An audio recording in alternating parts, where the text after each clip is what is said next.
Chapter 140. He's awake. Feng Shalin turned around and said, "He's been feeling guilty and blaming himself for not protecting me." She sighed softly and said, "Let's go. Let's go in and see him. I'll introduce you to him." "Okay." Guan Shalin nodded and followed her into the room. When they entered the room, they saw him leaning against the bed, thinking about something. Seeing this, Feng Jiu called out, "Grandfather." The old man came back to his senses and looked at the two people who walked in. His gaze naturally fell on Guan Shalin and he secretly sized him up. "Little Feng, he is." Junior Guan Shalin greets Grandfather Feng. Guan Shalin stepped forward and bowed, revealing a bright and masculine smile. "Grandfather, he's my elder brother with a different surname. I usually call him Big Brother." Feng Shalin stepped forward and took his hand. "He's helped me a lot. He's a good person." The old man nodded and said to Guan Shalin, "Little brother, thank you for taking care of my little Feng." "Grandfather Feng, you're too kind." Guan Shalin was a little embarrassed. When had he ever helped Xiao Ju? It was Xiao Ju who helped him take care of him more often. "Master." Leng Shuang called out from outside. "Come in." Feng Jiu called out from inside the room. The old man looked in the direction of the voice and saw a woman in black walking in with something in her hands. He secretly sized her up. Before he had time to think carefully, he heard little Feng speak. "Grandfather, she's Leng Shuang. She's my attendant." The old man's heart skipped a beat. Attendant. The aura of this woman in black was very stable. She was not very old, but her cultivation was outstanding among her peers. Guan Shalin was also outstanding. How did little Feng know these two people? Although he had doubts in his heart, he did not immediately ask. Instead, he observed them. Feng Jiu stepped forward with a bowl of porridge and said, "Grandfather, your body is weak because of the poison. You can't eat anything too good, so I asked someone to cook some porridge. Have some." "Okay." Old Master Feng nodded and took the bowl. "Grandpa, you can do it yourself." Seeing this, Guan Shalin said, "Xiao Ju, we'll go out first. I'll go to the kitchen to see if Qingyang has finished brewing the medicine for Grandpa Feng." After saying this, he walked out with Leng Shuang and closed the door. After they left, Old Master Feng asked, "Little Feng, how did you know them?" "It's a long story. I'll just pick the main points and tell it to Grandpa." She smiled. While watching him eat the porridge, she told him about how she met them. However, she reversed the story of how she fought the wolves alone to save Guan Shalin. After she finished, she saw him nod and say that she must thank him properly when he recovered. She smiled and said that he did not need to thank her because they were family. In the end, she told him to take the medicine and sleep for a while. However, because of the poison in his body and the stimulant in his blood, he was a little restless after he fell asleep. She had to use a silver needle to prick his sleeping acupoint so that he could sleep well. In the evening, Guan Shalin came to the courtyard. "Xiao Ju, is your grandfather awake?" "He fell asleep after drinking the medicine." "What's wrong?" She looked at Guan Shalin, who had a serious expression on his face, and was a little confused. "Someone is watching us." He frowned slightly. "But we don't know who it is." What do you mean?" Chapter 141. Guan Shalin said in a low voice, "Someone is keeping watch outside the mansion. When I went out, I found someone watching us in the dark." Hearing this, she paused for a moment, then said, "You and Leng Shuang just do what you usually do. Go out when you need to. Also, tell Qingyang and the maids in the front yard to go back to their rooms when it gets dark. Don't come out if they hear anything."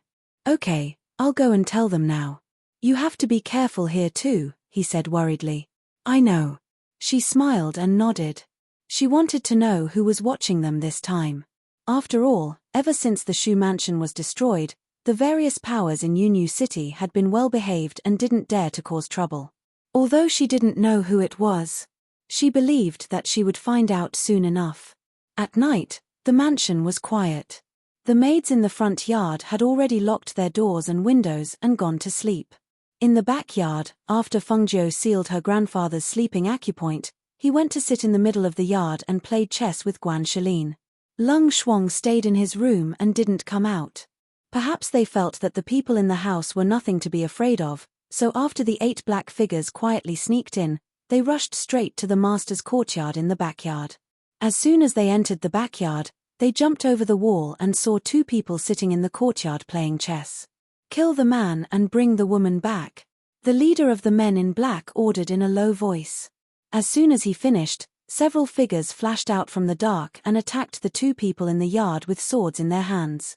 After hearing the men in black, Guan Shilin and Fengjiu looked at each other. Under the veil, Fengjiu whispered something and then stood up in panic. "Ah, brother," she shouted and hid behind Guan Shilin. "Sister, don't be afraid. I'll protect you." "Ha!" Guan Shilin shouted and punched the 2 men in black with all his strength. With 2 loud bangs and the sound of bones breaking, the 2 men in black flew out and crashed into the corner of the wall. They didn't even have time to scream before they died.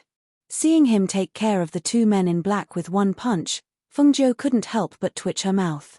He had clearly told him to hold back a little, but he had used all of his strength. With his current fist strength, a punch with all of his strength was not something that anyone could withstand. Guan Shilin shouted as he stood in front of Fengjiu to protect her. However, he did not forget their plan. When he saw one of the black-clothed men coming at them with a sword, he pushed Fengjiu aside and jumped behind the 2 men. Then, he punched them twice. This time, the necks of the 2 black-clothed men were shattered by his punches. "Ah!" A blood-curdling scream sounded, followed by the sound of the 2 men in black falling to the ground. Seeing this, the leader's face turned ugly. He stared at Fengjiu fiercely and in the next moment, he jumped over Guan Shilin to capture her. In his opinion, that man was too strong and not suitable for a head-on confrontation. But this woman was different. She didn't have any profound energy fluctuations and was just an ordinary person. Since Master ordered to capture her, then he would capture her and bring her back. "Ah, brother, save me!" Fengjiu cried out in alarm. She felt a pair of hands tightly clasping her neck and in the next moment, she was lifted out. Chapter 142. Sister, Guan Shilin exclaimed. Because he was being held back by the remaining men, he was unable to catch up. His face was filled with anxiety as he shouted, "Let her go." The black-clothed men tried to stop him again. Seeing that the leader of the black-clothed men had disappeared, the anxiety on Guan Shilin's face dissipated.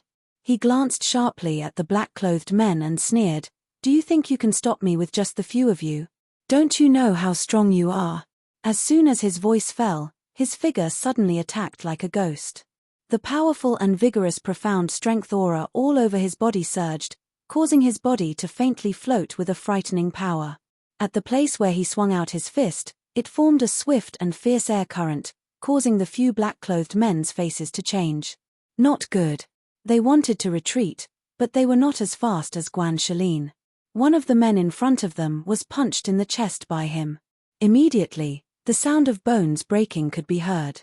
The man flew out and fell to the ground. His body twitched for a moment before he stopped breathing. The other man was grabbed by the neck. His whole body was lifted off the ground and he struggled. With a cracking sound, the man's throat was broken before he could even scream. "Retreat! Quickly retreat!" one of the men exclaimed. His expression changed greatly. He did not even dare to continue fighting and turned to leave. "Since you're here, do you think you can still leave?" Guan Shilin snorted coldly. He finished off the men in a few moves. Looking at the bodies in the courtyard, he turned to Lung Shuang, who was guarding the old master in the room, and said, "Lung Shuang, I'll leave this to you. I'll follow them and have a look." "Okay." Lung Shuang opened the door and looked at the blood-stained courtyard without even blinking. As for the other side, the person in the lead brought Fengjiu to a house. As soon as he entered the house, 7 or 8 black-clothed figures walked out to greet him. One of them couldn't help but be surprised when he saw only Fengjiu had returned. "Why are you the only one left? Where are the others? That Guan Shilin is stronger than I thought. The others were probably killed by him. Fortunately, I caught this woman." The man in black who was holding Fengjiu pushed her forward and watched as she staggered and fell to the ground. "You, Who are you? Why did you catch me? Her voice trembled as she looked at the people around her with fear and panic. We lost a few brothers to catch this woman. I really don't know what's so special about her. One of the men in black stared at Fengjiu on the ground. Another man in black revealed a strange smile and said, tear off her veil and see her true appearance. No one has seen her true appearance until now. I really want to know just how beautiful she is. Just as he was about to make a move, a middle-aged man walked out. Upon seeing him, the black-clothed men in the courtyard immediately turned respectful. Greetings, left protector. Fengjiu raised her eyes and looked at the man in panic. When she saw the middle-aged man, she quickly lowered her head. Her half-closed eyes flashed with a cold murderous aura, and the corners of her mouth under the veil curled up slightly. An old acquaintance. Although Su Ruoyun was the one who disfigured her face, this middle-aged man had helped her a lot. She did not expect to meet him today. It was really a case of searching high and low for something, only to find it without any effort. Chapter 143. Yes. The man in black responded. He had long wanted to remove her veil to see her true face, and now, he finally had the chance. Seeing the man in black striding over, Fengjiu's hand pressed on her calf without leaving a trace. She looked towards the middle-aged man and stared at him with her eyes slightly curved, as if she was smiling. Seeing this, the middle-aged man's brows furrowed even deeper, feeling that this woman was very strange. Just as he was about to warn them, he saw the woman who had fallen to the ground suddenly leap up. A dagger with a cold glint twirled in her hand, and in the next moment, the sharp blade was suffused with a cold murderous aura as it attacked the man in black in front of her. Be careful. A stern shout rang out, and the surrounding men in black instantly reacted, only to see the man in black who was bending over to pull off the woman's veil stiffen and fall down with a muffled groan. Bang! You. The man in black who had abducted her earlier widened his eyes in astonishment as he stared in disbelief at the woman whose aura had changed abruptly. The previous frailty had been replaced by fierceness. Originally, she did not have a trace of profound energy aura, but at this moment, she was just standing there and her body was surging with a strong profound energy that was visible to the naked eye. That profound energy aura was even more intense than any one of them. Those eyes, which were originally filled with panic and fear, were now slightly narrowed as a demonic and ostentatious aura flickered in her eyes. If he had not seen it with his own eyes, he would not even dare to believe that the woman in front of him was the same person as the frail-looking woman from earlier. Fengjiu stood there, fiddling with an exquisite and sharp dagger in her hand. Her half-narrowed gaze swept past the men in black and finally landed on the middle-aged man. I didn't expect to meet an old acquaintance. What a surprise. Hearing this, the middle-aged man's voice deepened as a glint flashed across his eyes. Old acquaintance? Since it's an old acquaintance, why is your distinguished self wearing a veil and not daring to meet others? She chuckled. Her bell-like laughter was crisp and pleasant to the ear, appearing extremely clear in this tranquil night. His laughter faded, and his voice carried 70% carelessness and 30% arrogance. It's not that I don't dare to meet people, but that you don't have the qualifications to see my face.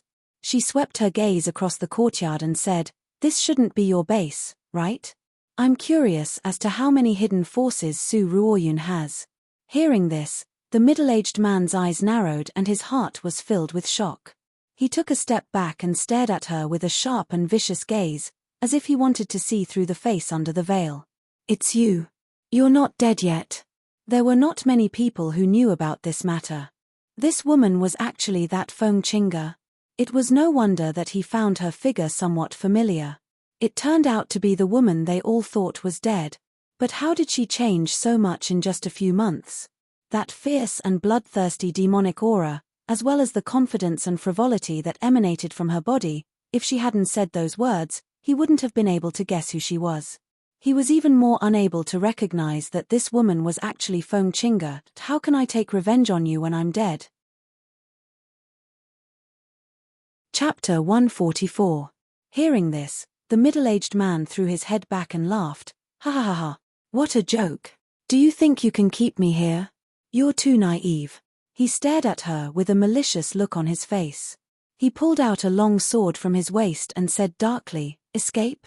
You alone aren't enough to scare me away. On the contrary, you won't be so lucky this time. Sister, I'll help you. Guan Shalin, who had followed the signal left by Fengjiu, leaped onto the wall of the house and looked at the people in the courtyard. After sizing them up, he said, "You deal with that old man. Leave the rest to me." As soon as he finished speaking, he leaped up and waved the sword in his hand. A biting cold sword aura instantly attacked the men in black in the courtyard. Seeing that he had followed her, the corners of her lips curled up under the veil. She didn't forget to tell him, "Brother, leave a few alive for me this time. Don't kill them all." "No problem." His voice was brimming with fighting spirit. The sharp sword in his hand was originally aimed at the black-clothed man's throat, but after hearing her words, the tip of the sword changed direction with a swoosh, aiming at the other party's body. "You still dare to chase me here? Brothers, let's kill him." When the black-clothed man saw him coming towards him with a sharp sword in his hand, he immediately shouted loudly. The people around him responded in a low voice. The 8 of them quickly surrounded him and stabbed at him with the tips of their swords. The surging Shen Qi in their bodies, the bloodthirsty killing intent, and the sharp sword aura from the tips of their swords whistled in the courtyard. 8 against 1, no matter how one looked at it, the 8 of them would win. Therefore, the middle-aged man only glanced at them and didn't pay them any more attention. Instead, his malicious gaze fell on the woman in front of him. Fengjiu glanced at Guan Shalin and then looked away. He wasn't worried that the man in black would be killed by the men in black. After all, he had not been cultivating for nothing all this time. Her gaze fell on the middle-aged man in front of her. At the same time, she mobilized the dark force in her body and infused it into the dagger in her hand. In the next moment, her figure flashed and swept towards the target in front of her. The blade in her hand brought out a sharp aura that cut through the air and collided with the opponent's long sword. Clang! The middle-aged man blocked her attack with his sword and sneered, "You want to fight me? You're still too inexperienced." Exerting force, the long sword in his hand turned and flew towards her. Whoosh! Whoosh! Fengjiu dodged to the side and rushed forward at the same time. The dagger in his hand cut through Fengjiu's sleeve and stabbed into his flesh, and the smell of blood spread out. She only heard him groan as the sharp sword came at her.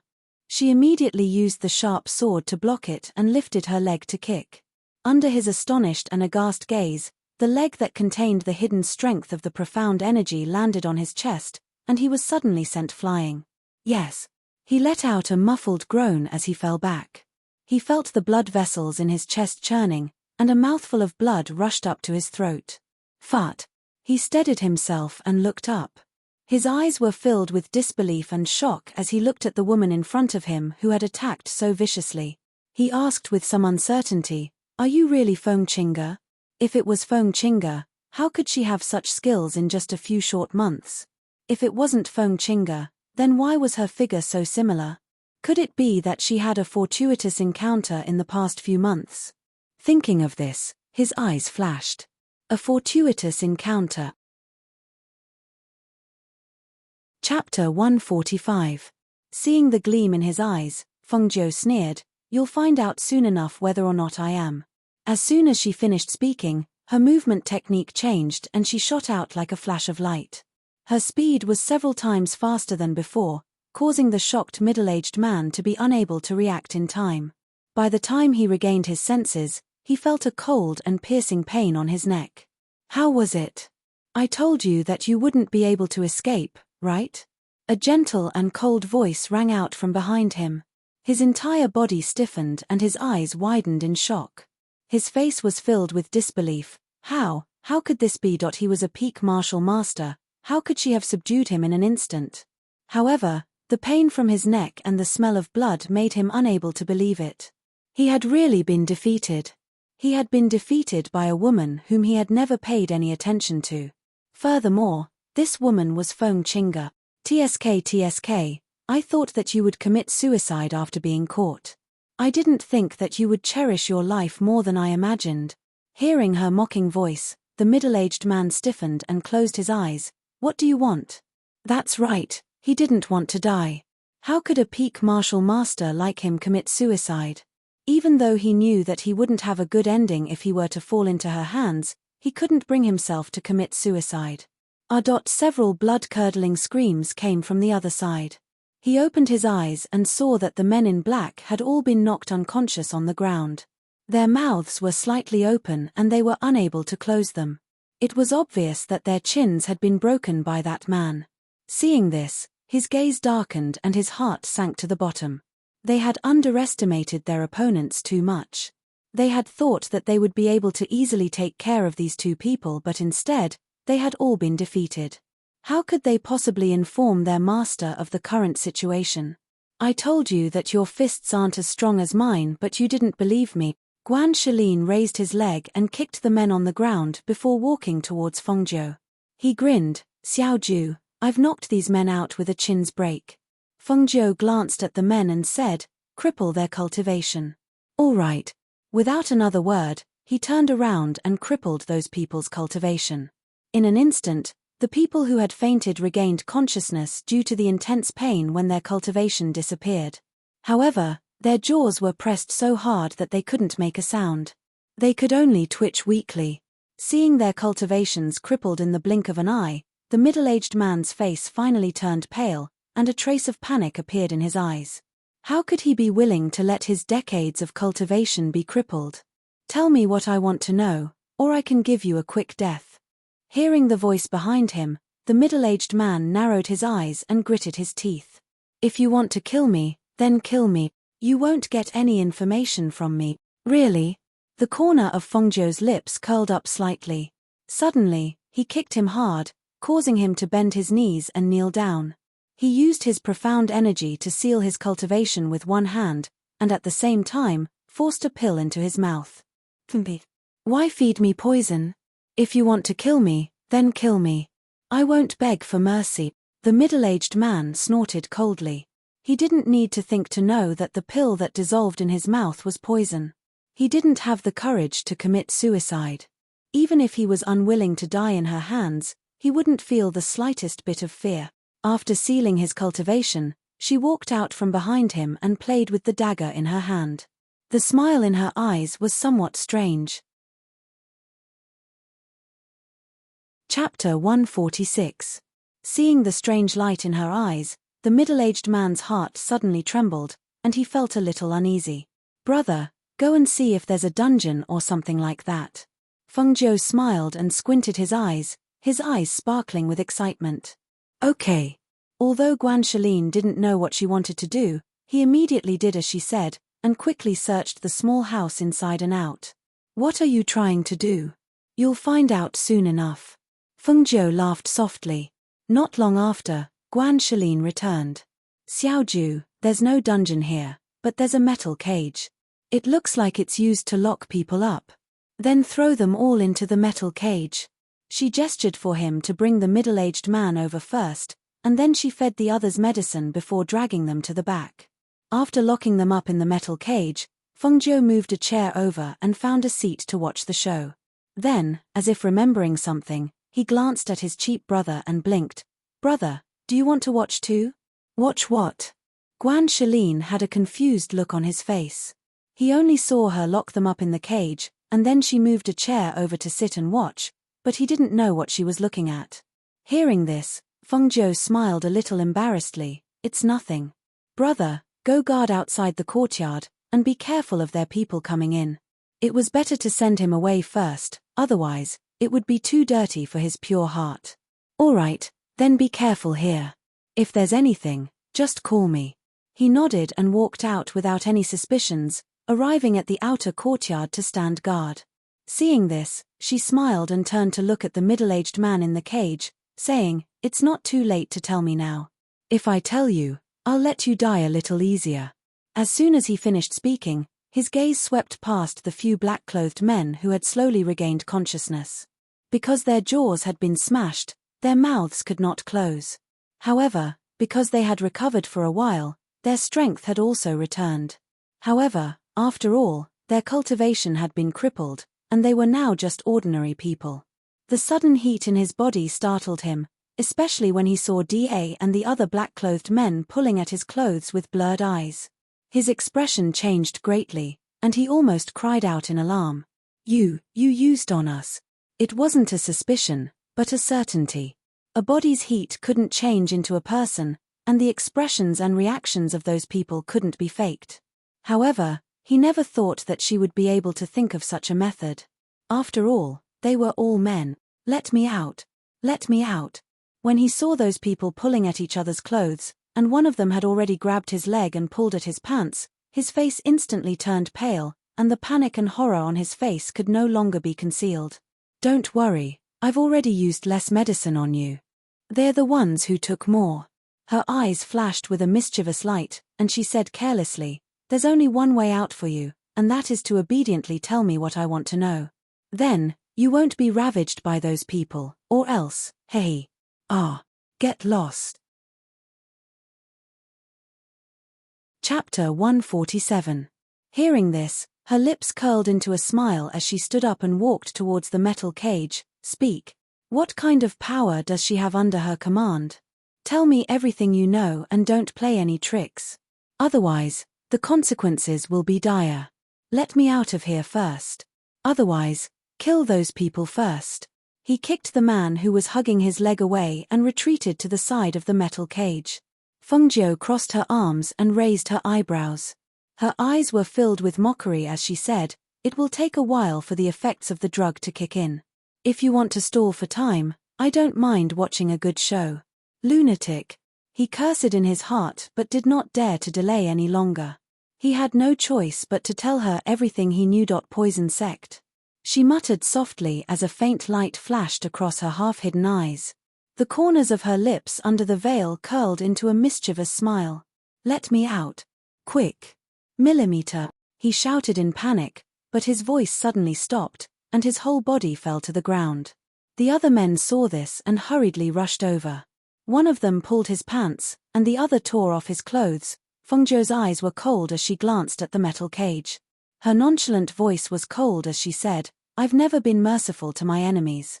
Since you don't have the courage to commit suicide, I'll help you.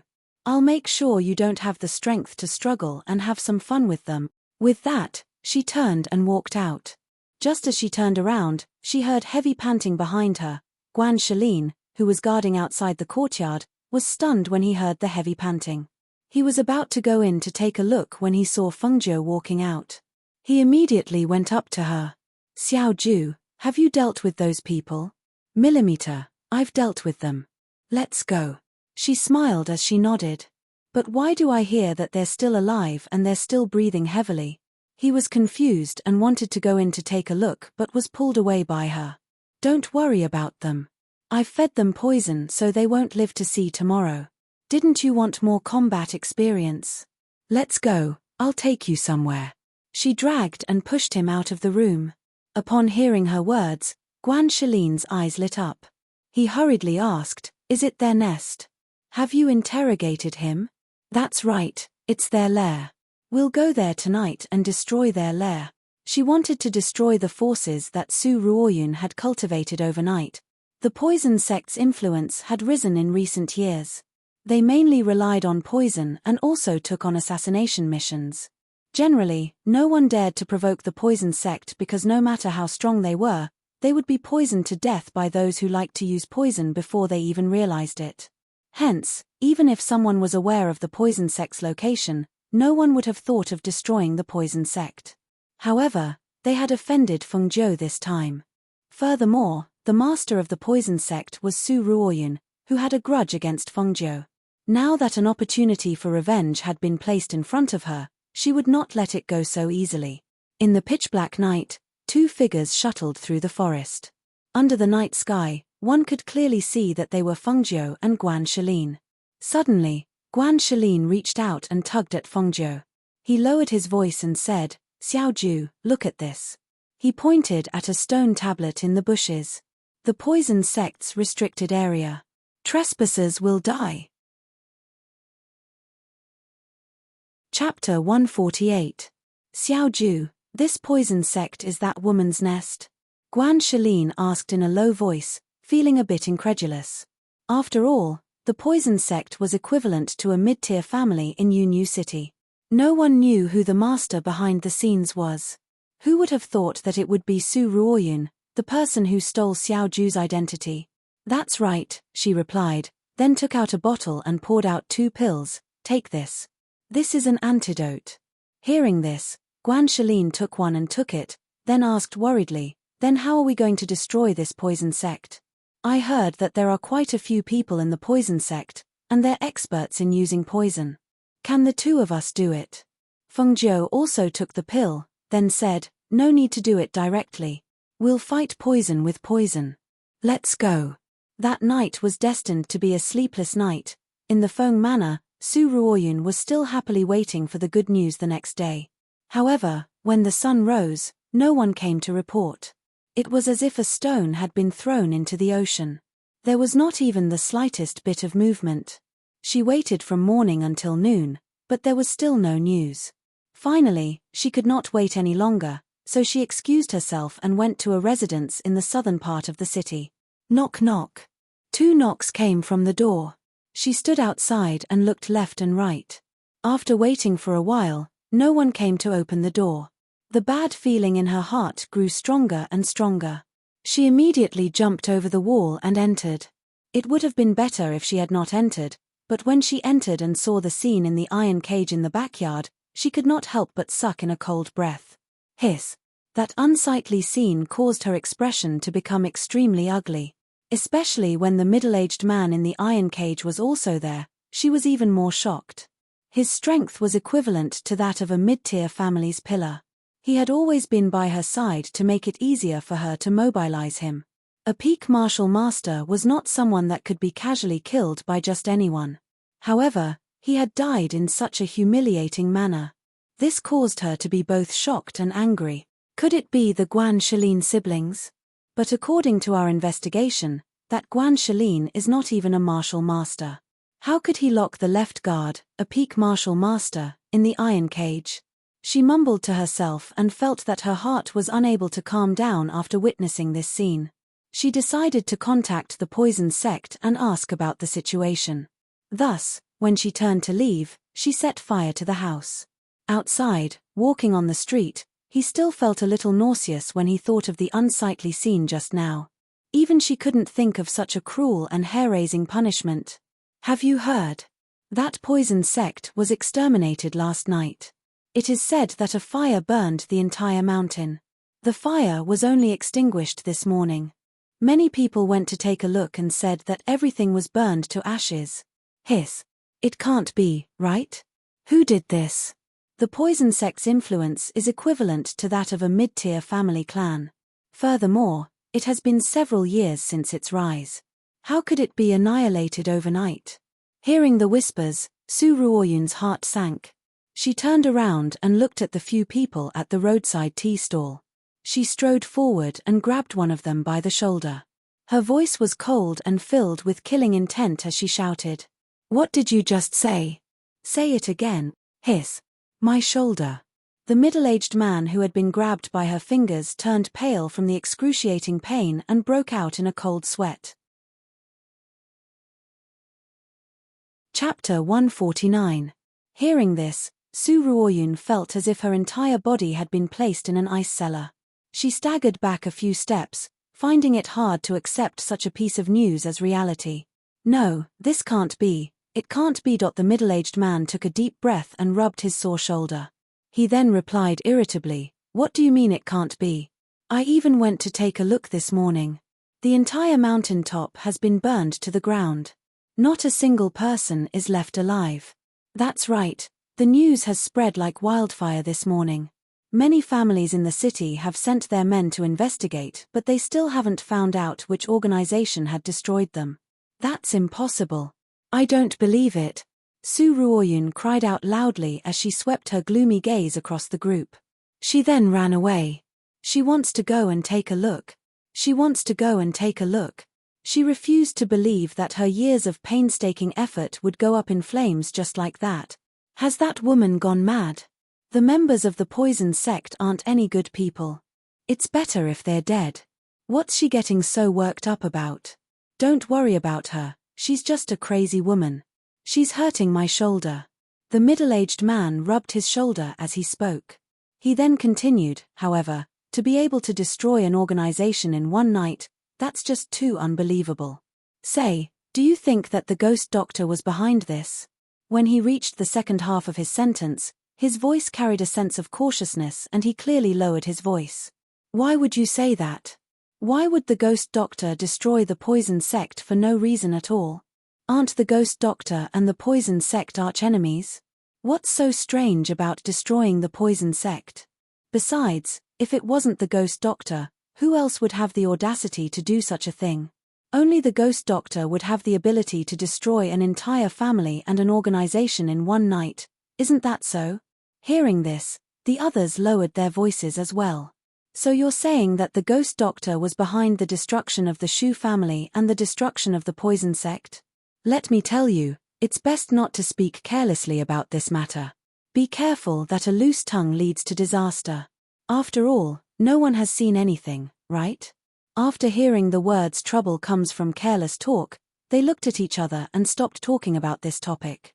Instead, they drank a few cups of tea and went home. When Su Ruoyun arrived at the mountain that had been burned to ashes, the spectators had already dispersed. Her eyes were red as she looked at the bare mountain. She was so angry that she spat out a mouthful of blood and fell to the ground. How is this possible? How is this possible? She muttered to herself as if she had lost her soul.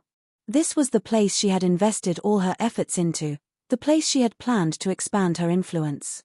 But now, it had been destroyed in a single night. The rolling blood and chi made her heart ache. She sat on the ground for a long time before she stood up. Her absent-minded eyes reignited with a sinister light, and her hands were tightly clenched into fists. I will never let you off. Absolutely not. Gritting her teeth, she resolutely turned around and left. If the poison sect was gone, then she would bring the Phoenix Guards over. The Phoenix Guards were the main force of the Feng Manor. They were a force that even the Emperor of the glorious Sun Country feared. As long as she took over the Phoenix Guards and became the Phoenix Master, not to mention the siblings, even destroying a middle-class family would be a piece of cake. Originally, she had wanted to wait a little longer. After all, the previous Feng Chinga had very little contact with the Phoenix Guards. The ones they had come into contact with were only one or two Phoenix Guards who had been transferred to protect them. As for the rest, they had not even seen them. Chapter 150. 2 days later. Feng Jiu helped the old man walk around the courtyard and asked, "Grandfather, how do you feel? Are you feeling better?" "Hihi, I'm much better. If Grandpa can drink a few mouthfuls of wine, Grandpa will probably be able to walk as fast as flying even without your help." The old man smiled and squinted his eyes. His spirit had returned after resting here for 2 days. However, he hadn't drunk for a few days. Once his body recovered, he really wanted to drink. "Not now. You can drink as much as you want in a few days." She helped him sit down at the stone table in the courtyard and poured him a cup of water. "Little Feng, when are we going home? It's not a good idea to live outside. Also, Su Ruoyun hasn't been dealt with yet. Your muddle-headed father is still being fooled." He shook his head and sighed, "Speaking of which, your father is quite pitiful. He doesn't know anything." She had already told him everything that had happened in the past few days. He was very lucky that she was still alive. He was also very lucky that he was able to meet her on the street and recognize her.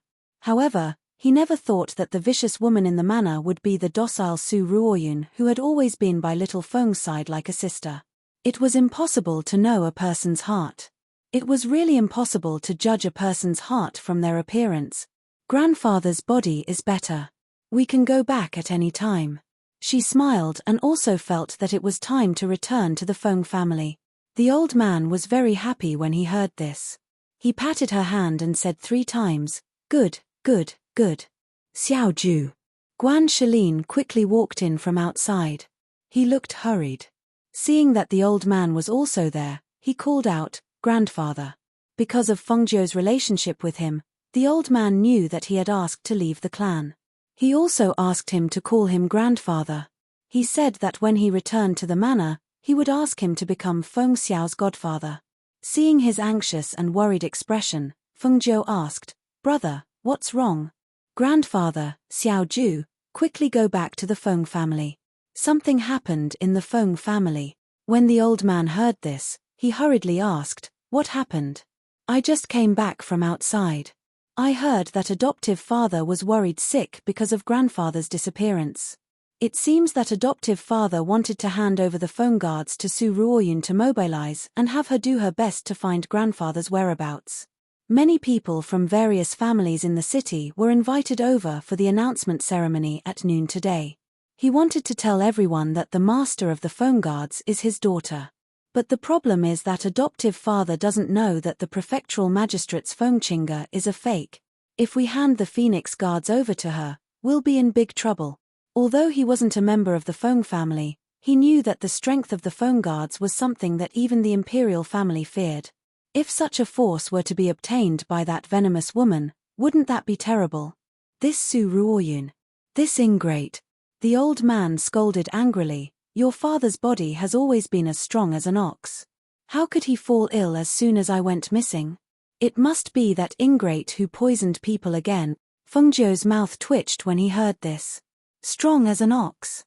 Her grandfather's analogy was too apartment, but grandfather, why is it that even the imperial family is afraid of our phone guards? When I went to take you out that night, I felt that the strength of the phone guards guarding the door wasn't that great. That's because you haven't come into contact with the elites of our phone guards. Chapter 151. But I don't think I've ever seen our Feng family's phone guard. In his memory, he had never seen the Feng family's phone guard. However, there were some phone guards in the manor that followed grandfather and father to protect them. You will definitely come into contact with the Feng family's guard in the future. Right now, we should return home first. Otherwise, once this matter spreads, I'm afraid it will get out of hand. The old man spoke in a calm voice. He looked at Guan Shalin and said, Shalin, quickly go prepare the carriage. There isn't much time left until noon. We need to quickly go back and stop it. Okay. Guan Shalin responded and immediately walked out. Lung Shuang came in with snacks in his hands and said, Old master, young miss, have some snacks. Qingyang just made these. Feng Jiu smiled and said, let's return to the Feng family. We'll bring the snacks and eat them in the carriage. She was not as worried about the Feng family's current situation as the old man. With just Su Ruoyun alone, she could not make any waves. And in the Feng family, because the news had spread, the family heads of the city had arrived one after another. They sat together and discussed in low voices. In their opinion, Feng Qingge was still too young. They feared that she would not be able to control the Feng guards and become the Feng master. However, who would have thought that so many things would happen in the Feng family during this period of time? Earlier, the head of the family had become insane. Then, he had been kidnapped and his whereabouts were unknown. In a short 2 days, even General Feng had fallen. Now, in the Feng manor, the only person who could take charge was Feng Qingge. However, no one was optimistic about her strength. Although Feng Qingge was the apple of Feng Xiao's eye, compared to her strength and ability, her beauty was more interesting. After all, they were all people of Yunyu City. Naturally, they were clear about Feng Qingge's strength and cultivation. In truth, based on Feng Qingge's cultivation, she could not even compare to the children of some middle-class families, but she had a genius as her fiancé. She also had the powerful backing of the Feng manor. Thus, no one cared about how strong she was. Under a pavilion in the backyard, there were 8 men in embroidered robes. Some of them were sitting, some were standing, and some were leaning against the pavilion with their arms crossed. They were in the middle of a conversation. Do you think old master will come back today? The one who spoke was a young man in a blue robe. He was sitting at the table with one hand supporting his chin as he asked the others. A black-robed man with a serious expression took a sip of tea and said in a deep voice, the news has been released. He will definitely come back. There seems to be quite a lot of people here today. I heard from my subordinates that even the old emperor is here. Leaning against the pavilion, a man with his arms crossed in front of his chest said casually. A white-clothed man with a folding fan in his hand asked, however, is it really okay for us to not report this matter? Isn't that too much? How could that be? The head of the family didn't ask us to investigate. We found out about it after investigating it ourselves. It's not like we didn't report it." The man who spoke raised his eyebrows. His tone was somewhat matter-of-fact. The other person couldn't help but laugh when he heard this. Fortunately, those old men went into seclusion.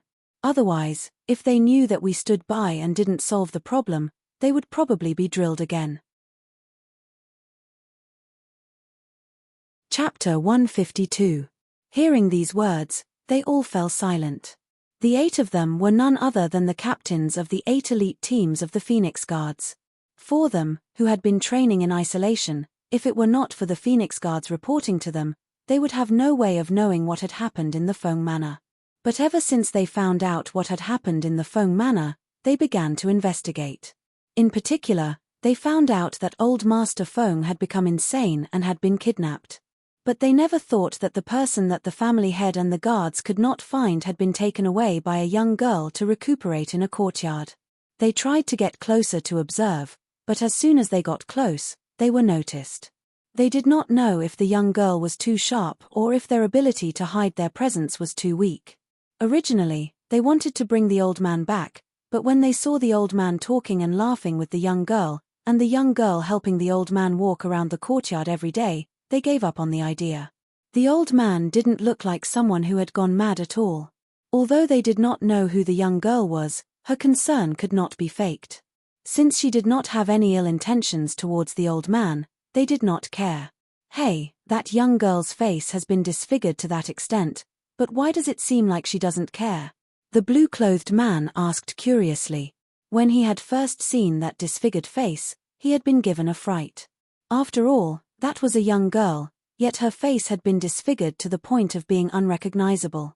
Even he felt pity for her. That young girl does not have any aura of Xianqi. She is probably just a normal person. But that Guan Shalin has a steady aura. He is quite a character, the black-clothed man said in a deep voice. Pausing, he looked away and said, "You have all seen the family head's daughter today, right? What do you all think?" "Nothing much. She really is not qualified to be the master of the Phoenix Guards. Yuan, her strength is indeed not outstanding, but her appearance is quite outstanding. Looking at such a gentle and graceful woman, we want her to be the master of the Phoenix Guards. TSK, I really don't want to. The first time I saw her, I felt very disappointed. I don't think so either. She can't control us. There's nothing we can do about it. After all, the patriarch only has one daughter." After hearing their words, the black-robed man stood up and said, "No, she's not simple." What do you mean?" The 7 of them asked at the same time, somewhat surprised that he would say such a thing. That Feng Chinga, they didn't see anything special about her. Intuition. Kai. The others sneered, "I don't feel anything at all." Turning their gazes, they all looked in a certain direction. One of them smiled and said, "Everyone says not to talk about people during the day and not to talk about ghosts at night. Look, as soon as we said that, people came." Not far away, a figure in a colorful dress was walking over, followed by 2 maidservants. When she saw the few young men with outstanding appearances who were either standing or sitting in the pavilion, a light flashed across her eyes. These 8 people were the 8 team captains of the Phoenix Guards Elite Division. Their strength had already reached the peak of the martial master realm. After all, the old man had only been a martial arts grandmaster at stage 8 of the initial stage of the Black Realm. Even Feng Xiao had only entered the martial arts grandmaster realm a few years ago. Now, he was only a stage 2 of the initial stage of the Black Realm. Chapter 153. The man in blue saw that she was standing outside the pavilion and looking at them without saying a word. He could not help but raise his eyebrows and asked, "Is something the matter, eldest young lady?" Su Ruoyun returned to her senses and her gaze swept across the faces of the 8 people. She asked in a gentle voice, "What are your names?" "Names?" He smiled as he walked over and leaned against the pillar of the pavilion. "The old men above us have instructed us that we can only speak of our names to our master. So, before eldest young lady becomes our master, we don't mind if eldest young lady places numbers on us and ranks us to become famous." A man walked up from behind with his arms crossed over his chest. He glanced at the people beside him, then looked at the people outside the pavilion. With a somewhat sloppy look on his face, he said, "She's not our master yet. She can't order us around, and even if she ranks us to become famous, she can't mobilize us. Eldest young lady, although we're Phoenix Guards, we haven't recognized a master yet. Whether or not you can make us recognize you as our master will depend on your ability." Another person walked up and spoke in a very rude tone. After all, although they were Phoenix Guards, there was no need for them to be polite to someone who was not their master. Hearing this, Su Ruoyun was not angry. She smiled and looked at them. Her voice was filled with confidence as she said, "You will serve me." Once she finished speaking, she turned and walked towards the front courtyard. From her point of view, the real Fengqingge was already dead. It was only a matter of time before the Phoenix Guards fell into her hands. She did not believe that with her ability, she would not be able to make them serve her. When she walked closer, a man in black robes walked up and glanced at the two people next to him. "Don't go too far. She's the master's daughter after all. She's the master we'll be loyal to." "Fat. How do you know that she has the ability to make us willingly call her master?" The sloppy man spoke disapprovingly. It was obvious that he did not place her in his eyes. "But don't forget what the old men have been telling us all this time." Hearing this, the few of them fell silent and no one said anything else. After a while, the man in black robes said, "It's about time. Let's go to the front and take a look." "That's good too." The few of them replied and headed to the front yard together. At this time, in the direction of the Feng Manor, because of the emperor's departure, it attracted the attention of the citizens on the streets. They all watched in amazement as the grand procession headed towards the Feng Manor. In the imperial carriage, the monarch, wearing a bright yellow dragon robe, sat in a dignified manner. To his side, Murong Yi Xian, wearing a purple robe and filled with a noble aura, followed on a horse. When the family heads of the Feng Manor heard that even the country lord had come, they were a little surprised. The matter of the Feng Manor announcing Feng Qingji as the Phoenix Master normally did not require the emperor to personally come, however, he had come today. The meaning behind this was quite thought-provoking. Even so, the crowd still came out to greet him. After all, he was the monarch of the glorious Sun Kingdom and a powerful expert. Naturally, they did not dare to show any disrespect. As the current person in charge of the Feng Manor, Su Ruoyun walked out from the crowd and saluted towards the imperial carriage. "This official's daughter, Feng Qingji, respectfully welcomes the emperor's arrival." "We respectfully welcome the monarch." All the family heads said in unison and bowed slightly. "Yuan," a low voice came from the imperial carriage. The monarch, wearing a bright yellow dragon robe, walked down from the carriage. His sharp eyes contained a dignified aura as they swept over the crowd. Only then did he walk inside. Chapter 154. Weren't most of the people here? Why were there still people here? Everyone was puzzled. Their footsteps paused as they looked at the inconspicuous carriage parked in front of the gate. Murong Yi Xian, who was about to enter, also stopped when he saw the carriage. Not only did he find the carriage familiar, he also felt that the woman in black driving it was familiar. She seemed to be the person beside the lady last time. Xiaoju, "I'll help you." Guan Shalin, dressed in black, jumped up from the carriage and reached out to help the person coming out from behind. That Xiaoju made Murong Yi Xian's heart skip a beat. A trace of surprise appeared in his eyes. He couldn't move and just stared at the person coming out of the carriage. At this time, Su Ruoyun didn't see the person coming out of the carriage. Because the lord had entered the manor, she went to the front to receive him. Thus, not only did she not see Guan Shalin and Fengjiu, she didn't even see the person coming out of the carriage. Otherwise, she would have been scared pale. Hiss. Isn't that old Master Feng? When all the family heads saw the man and woman helping the old man out of the carriage, they finally saw that the old man was the missing old master of the Feng Manor. Also, looking at his expression, how did he look like someone who had gone mad? Immediately, everyone gathered around him. "Old Master Feng, you're finally back." "Old Master Feng, General Feng fell ill from worry when you weren't in the manor." "Old Master Feng, Where did you go during this time? Everyone asked at once, their words filled with concern. Because only the large families in Yu City came today, there wasn't a single person from a mid-level family. Thus, everyone was completely unfamiliar with Guan Shalin and Fengjiu. No one recognized them. Hee, I've made everyone worry. This old man is fine, the old master said with a smile and nodded to everyone. Grandfather Feng, Murong Yixuan walked over. Seeing that he had recovered well, he couldn't help but feel puzzled. Why was he with Guan Shalin and Guan Shalin? He turned to look at Feng Ju with an inquisitive gaze. Old Master Feng saw him and said kindly, so it's Yixuan. You're here today? This old man heard that the monarch is also here. Seeing that he was looking at his Feng lass, the smile on his face deepened. No matter how one looked at it, these two people were a very compatible couple. Unfortunately, Feng girl's face, when the Feng Manor's guards saw that it was the old master coming out of the carriage, they quickly ran inside and shouted, "It's the old master. Master's master. Master's master. Grandfather, let's go in." TTTS Yixuan's the old Guan Shalin SS Guan Shalin to the right behind her TS. What did you say? Su Ruo Yun, who was sitting in the main seat, heard the guard's words and her face turned pale. Her body trembled uncontrollably. Who did you say came back? Who? It's the old master's back. The guard said in surprise. The lord, who was sitting and drinking tea, noticed that something was wrong with her.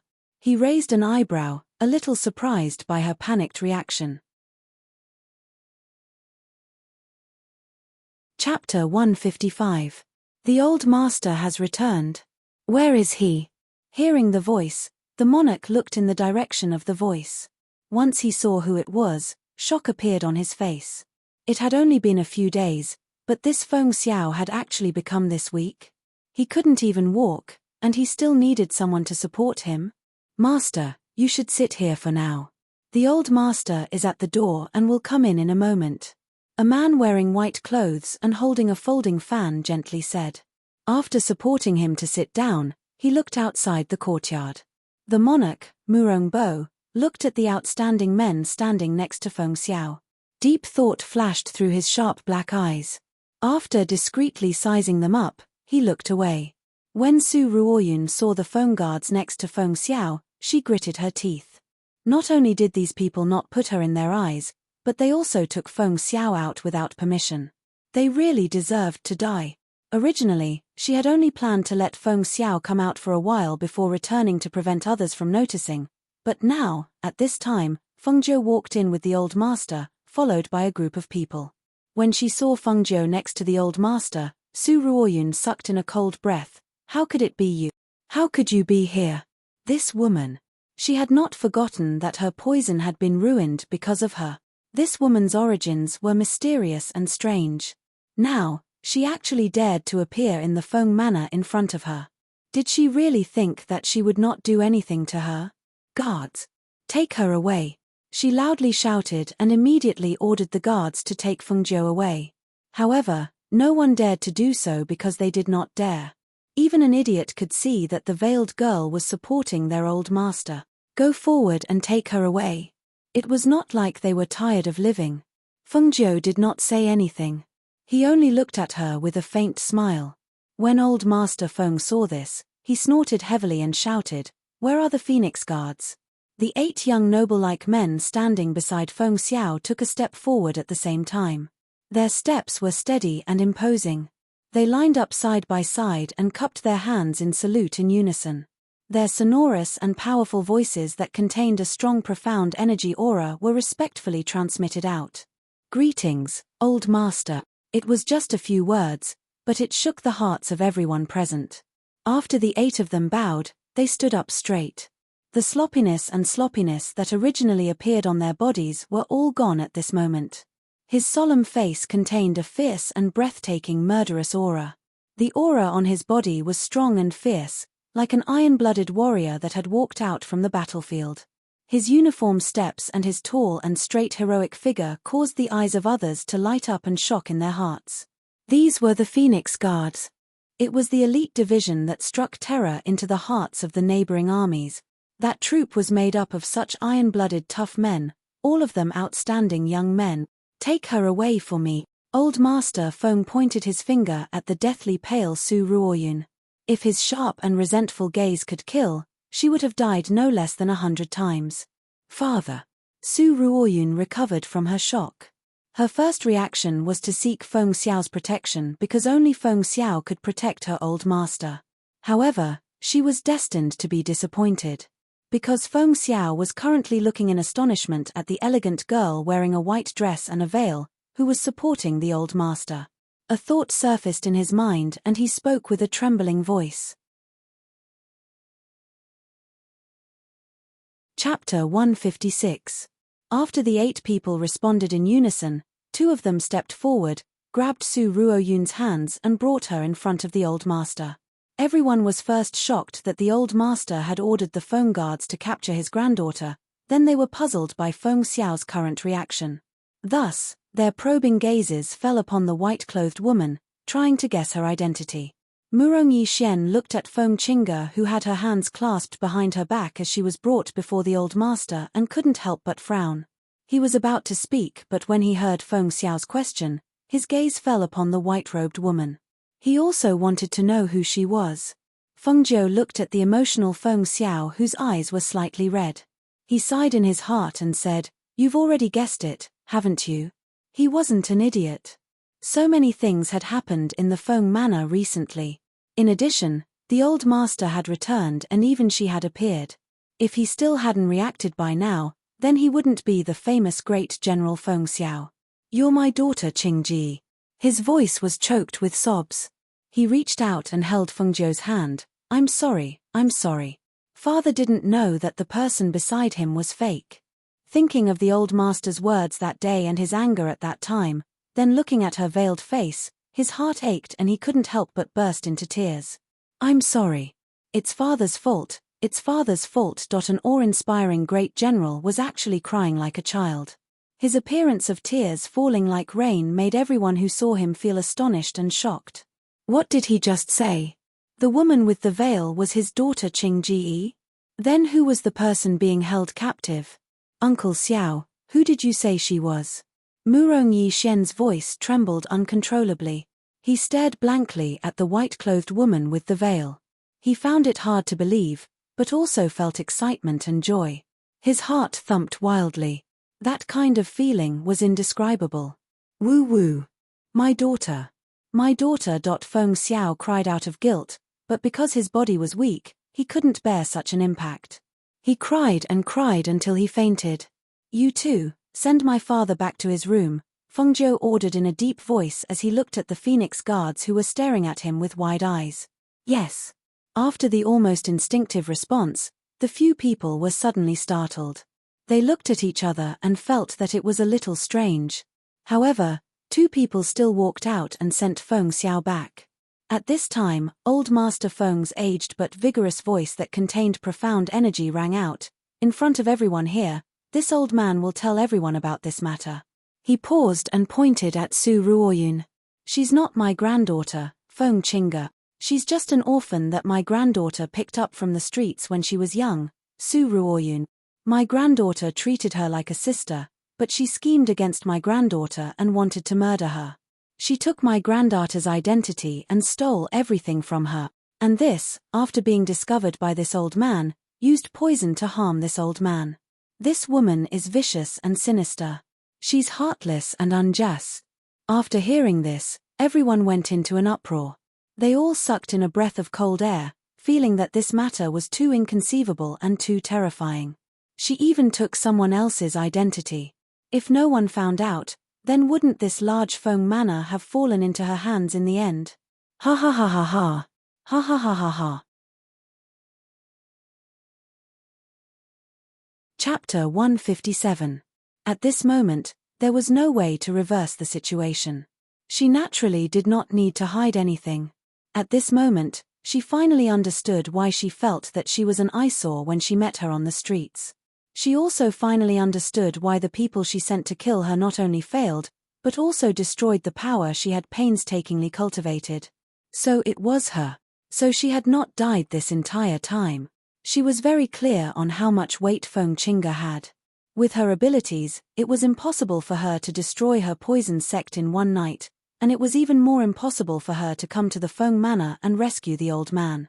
The only thing she could be certain of was that there was someone behind her. "Why don't you take off your veil? Aren't you Feng Qingge? Take off your veil." She looked at Feng Zhou provocatively, her eyes filled with madness and viciousness. "Let everyone see if the face under your veil is really Feng Qingge or not." Feng Zhou looked at her, his eyes filled with a cold light. He did not pay attention to her words and instead said to the old man, "Grandfather, your body has just recovered. You cannot receive too much shock. You should return to your courtyard first. Leave this place to me to handle." "Feng girl." The old man was a little worried, fearing that she would not be able to handle it. "It's fine. I can handle it here." She gently smiled, indicating that he did not need to worry. She then called the housekeeper and had him support the old man back. When everyone saw this, they were curious. What did she want to do? She actually could not allow the old man to be present. Murong Yixian looked at her, his heart feeling very complicated. He could not find a chance to speak. Lord Murong Bo had been completely overlooked by everyone today. There was nothing that could be done. Who told everyone to focus on the real and fake Feng Qingge? "You too, bring her out of the Feng Manor's main gates." Feng Zhou's gaze swept past the two Feng guards holding Su Ruoyun. He then turned around and walked out. Seeing this, the two of them looked at each other and followed after him. In front of the Feng Manor's main gate, Feng Zhou sat in a chair that a guard had brought over.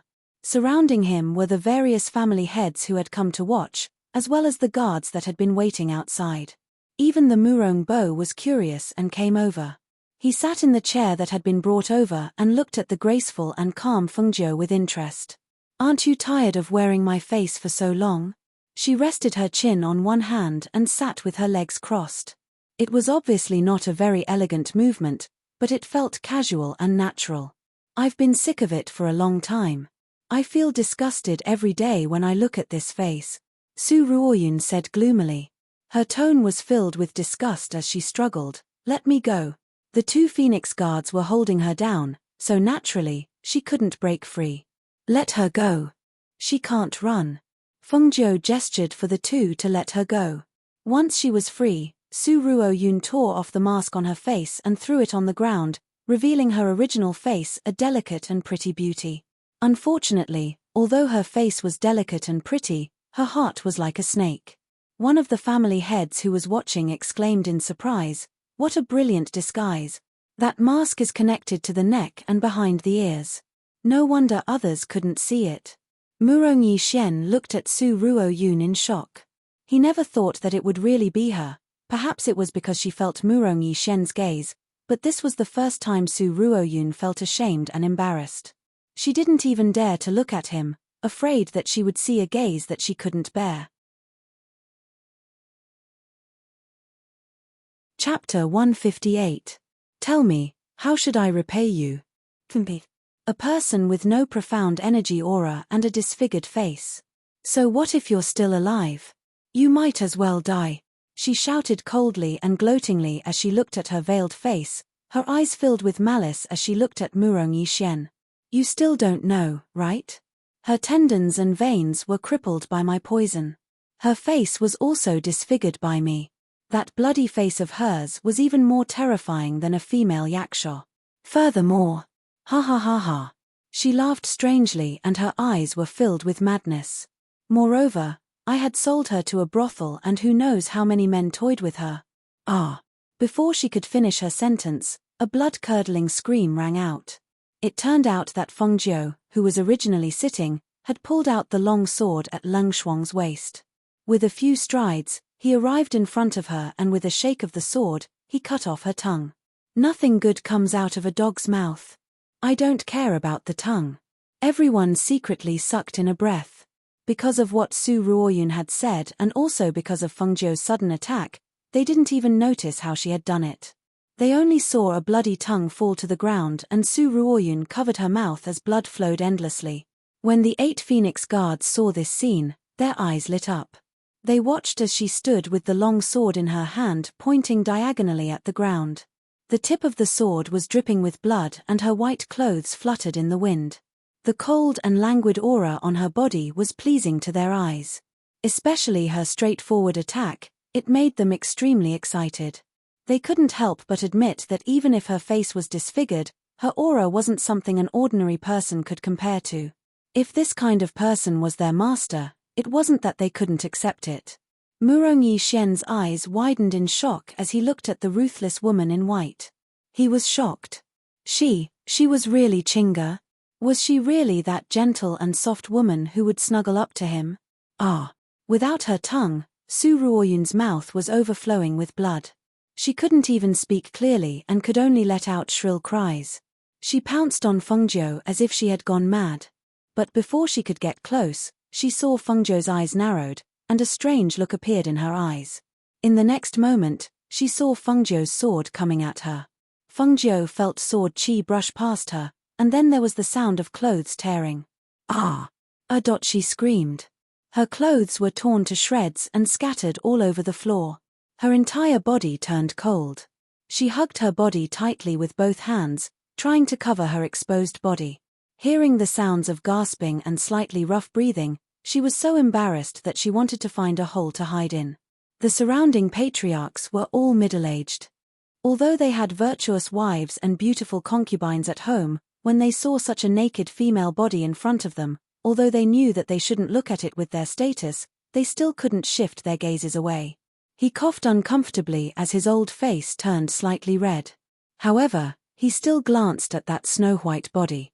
At this moment, he finally understood why Feng Qingge had asked her grandfather to return to the courtyard first. It was because she had prepared such an erotic and exciting scene for them to see. It had to be said that this move of hers was indeed ruthless. Killing someone was just a matter of nodding her head to the ground. But she clearly knew how to torture people, and the best way to torture people was obviously to torture their hearts. She played this move extremely beautifully. Compared to directly killing Su Ruoyun, it made her wish she was dead. Chapter 159. Fengjiu turned the long sword in her hand and held it in a reverse grip. She stood in front of her and looked at the pale-faced and trembling Su Ruoyun. She lazily asked, "Aren't you shameless? I think it would be better if you didn't wear it, right?" Seeing this scene, the sloppy man among the 8 Phoenix guards couldn't help but gulp. His eyes lit up and he praised, "TSK. Eldest young Miss Move is too beautiful. What a benefit. TSK, that figure really isn't your average material. Her skin is also quite white and tender. It would be a pity to just kill her." Hearing this, Fengjiu couldn't help but laugh. She glanced at the man. "You like her? How about I give her to you?" Hearing this, the man was shocked and waved his hand. No need. I want to preserve my chastity for my future wife." Murong Yixian glanced at the trembling Su Ruoyun curled up on the ground and looked at Fengjiu with some reluctance. "Qingji, that's enough." Fengjiu turned and her clear eyes were full of smiles. "Enough? I still haven't done anything to her yet. How could it be enough?" As she spoke, she turned the sharp sword in her hand and attacked the curled-up Su Ruoyun, leaving a bloody mark on her body. Qingji, shut up." She coldly shouted and looked at him with cold eyes. "This is my Feng manners matter. I hope that third prince won't interfere." As soon as she spoke, the sharp sword in her hand stabbed towards her thigh. With a whoosh, a blood-curdling scream was heard and fresh blood splattered onto the ground. "This is all for you." These were all things that she wanted to get back for Feng Qingge. She promised that she would make her pay back double. After hearing Murong Yixian's words, the curled-up Su Ruoyun's eyes moved slightly. She pulled out a smile that was uglier than crying. She lowered her head and her hand reached into her hair. A vicious look appeared in her eyes. She endured the pain in her thigh and suddenly stood up and threw herself at Fengjiu. The dark purple hairpin in her hand fiercely stabbed towards Fengjiu, as if she had the idea of dying together with her. "Be careful." Murong Yixian suddenly regained his senses and stood in front of Fengjiu to protect her. At the same time, He instinctively swung out a palm and sent her flying. Pu. Bang. Su Ruoyun spat out a mouthful of blood and fell to the ground in a sorry state. She looked at Murong Yishuan with her dying breath, and there was a smile of relief in her eyes. Because of this man, she ended up in a terrible state, but he never cared about her. She raised her hand, and under his astonished gaze, she slapped the top of her head. With a bang, her pitiful life ended. Fengzhou glanced at Murong Yishen, who was standing behind him, then turned to look at the 8 Phoenix Guards and said, "Dispose of her body." It was really too easy for her. She didn't even have enough fun before she died. Only then did she look at the various patriarchs, as well as the monarch, Murong Bo, who was sitting and watching the show. She raised her voice and said, "I have neglected everyone today. I hope that everyone will not take offense. When my father recovers, I will definitely invite everyone to a banquet to apologize to everyone." Hihi, young Miss Feng's words are too serious. Today, something like this happened in the Feng Manor and we all know about it. So, there is no need to neglect. That's right. Young Miss Feng, since the poison woman has been punished, then quickly go in and see your father. We will take our leave first. We will visit again another day. As everyone spoke, they all cupped their hands and bid farewell to her and left one after another. Chapter 160. Just as he was about to follow, he saw Lung Shuang block his way. Third Prince, there are still many things to take care of in the Feng Manor today. It's inconvenient to greet you. Please go back as well. After glancing at him, Lung Shuang followed behind Fengzhou and walked inside, completely ignoring the frozen Murong Yishen. On the other hand, the 8 Phoenix Guards to the side watched with interest. Based on what they knew, Murong Yishen was their eldest young Miss Fiancé. However, looking at the situation, he would not be for long. "You guys, come here and take care of this corpse." A Phoenix Guard called over a few guards and had them take care of the scene. He then walked inside with large strides. "Yi Xian." Murong Bo, who had already sat in the imperial carriage, called out, "Father Emperor." He arrived in front of him and slightly narrowed his eyes as he called out, "Come back to the palace with me. I have something to say to you." Murong Bo looked at his most outstanding son and knew that in the future, his cultivation would definitely be higher than his. Because of this, he had looked forward to him the most since he was young. "Yes." Murong Yishen replied and mounted his horse. He glanced at the Feng Manor before leaving with them. Inside the Feng Manor, the old man, Fengzhou, and Guan Shalin were all in Feng Xiao's room. At this time, the middle-aged doctor, after taking his pulse, shook his head and sighed, "Master, eldest young miss, the master's body has suffered too much damage. My skills are lacking and I am powerless." The old man heard this and furrowed his brow. His face was dark, but the worry in his eyes could not be hidden. "You can leave first." Fengzhou gestured for the doctor to leave first. "Yes." The middle-aged doctor sighed. He bowed and walked out. "Grandfather, don't worry. Father will be fine." She came to the old man's side and comforted him. She then sat down on the bed and took his pulse. "Phone girl, you." When the old man saw her skillful pulse-feeling gesture, he couldn't help but be slightly stunned. Thinking that she had been investigating his body these days, the doubts in his heart couldn't help but emerge again. After taking his pulse, she took out the silver needles and spread them out. Then, she looked at the old man and revealed a smile. "Grandfather should have heard of the ghost doctor, right? I've heard of him. It's said that he can even save someone who's on the verge of death." His voice paused, as if he had thought of something, and his eyes widened in shock. "Little Feng, you mean?" "Yes, it's just as Grandpa thought." She winked at him. "It's a secret." The old man widened his eyes in shock. He was surprised and happy at the same time. He found it unbelievable. Ghost doctor? His granddaughter was the ghost doctor? What was going on? Is this true? Lin, is what she said true? Grandfather Guan came to Guan Shalin's side, grabbed his arm and asked excitedly, "Hee, Grandpa, it's true. Come, let me help you to sit over there. I'll tell you what happened." Guan Shalin grinned and helped the old man to sit down at the table in the outer room. He told him everything. In the inner room, Fengjiu began to treat her father with silver needles. After about half an hour, he put away his things and walked out. As soon as he came out, he saw the old man staring at him with shining eyes. That gaze was like staring at a glowing treasure, making her hair stand on end. "Grandpa, are you okay? Little Feng girl, you've been hiding it from Grandpa for so long." Chapter 161. The old man adjusted his expression and said sternly, "Don't worry, I will keep it a secret." He knew very well what kind of commotion it would cause if her identity as the ghost doctor was leaked. Now, to the people outside, most people guessed that the ghost doctor was from another country. If they knew that the ghost doctor was the eldest daughter of the Feng family, then the crisis would naturally follow. Yu and Yishuan. Although he was old, he was not muddle-headed. Naturally, he could see that she was indifferent to Yishuan after returning this time. This girl used to be very clingy to him, but now, sigh. Hearing this, her eyes flashed and said, "Find a time to cancel this engagement." "Cancel it? Are you serious?" The old man was slightly stunned. That child, Yishuan, may be a prince, but we have watched him grow up. No matter how you look at it, there is no one in Yaori country who can compare to him. "Are you really going to cancel this engagement?" "Yes, cancel it," she said again, her tone very firm. Hearing this, the old man was helpless. He did not want to force her, so he said, "Since you insist on cancelling it, then I will go to the palace another day to discuss it with the country." "Okay." She nodded in response.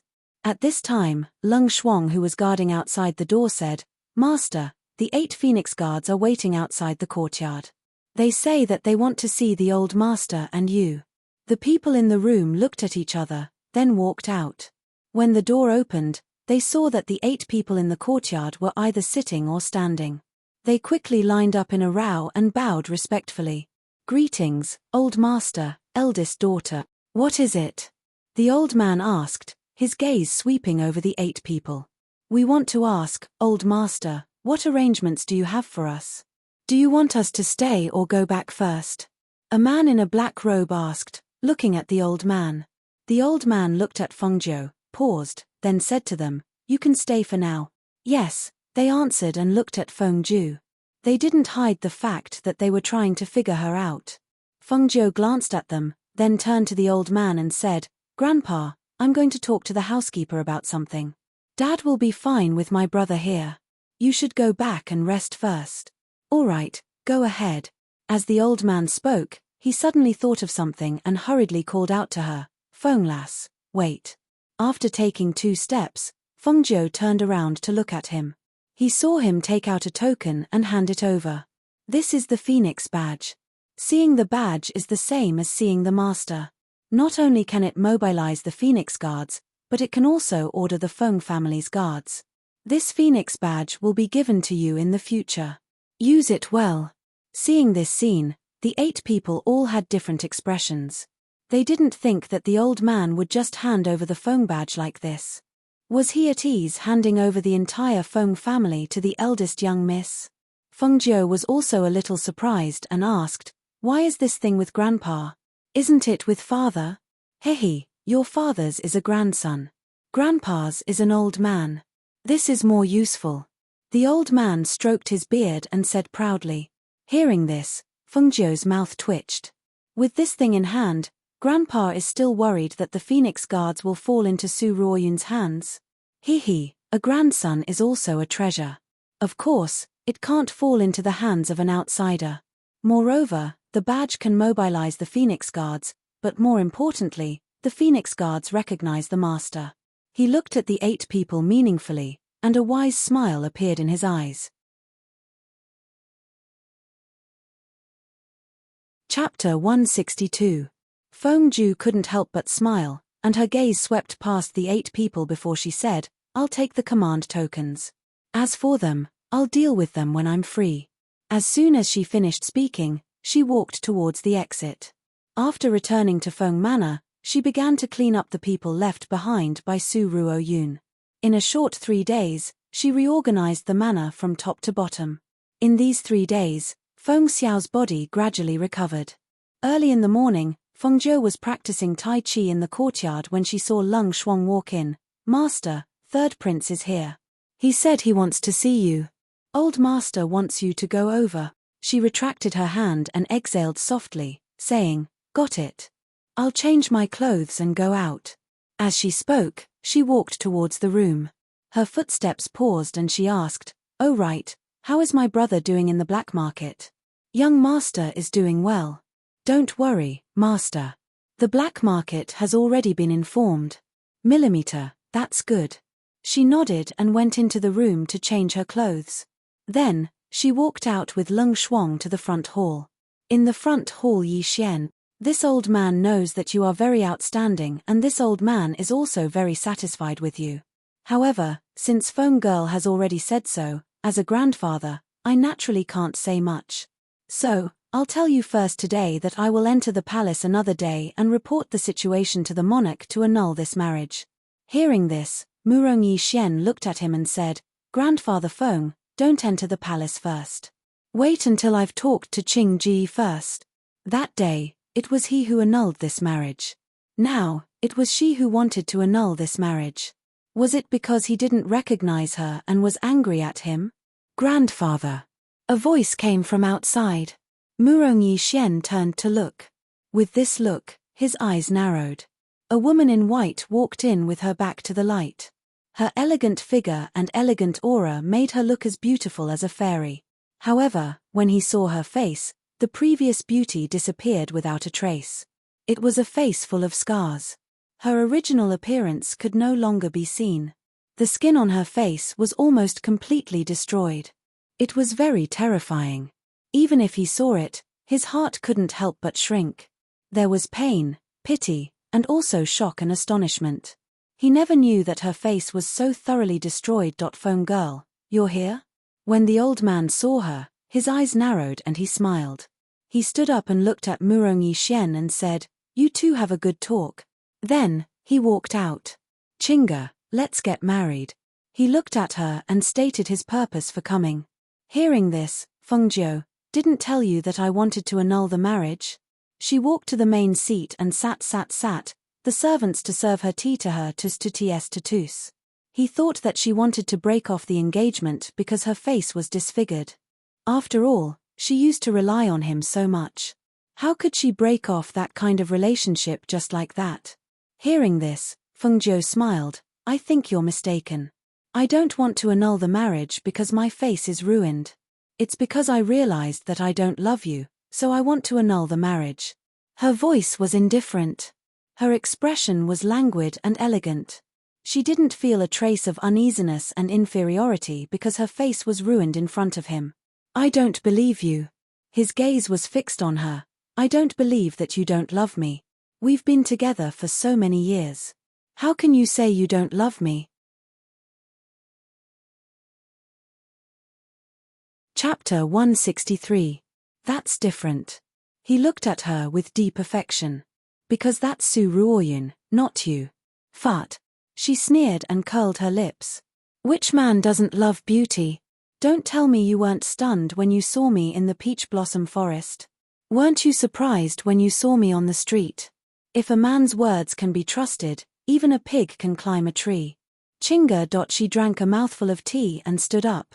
She walked in front of him and said, I'm definitely cancelling this marriage. I'm not discussing it with you. I'm just informing you so that you can be mentally prepared.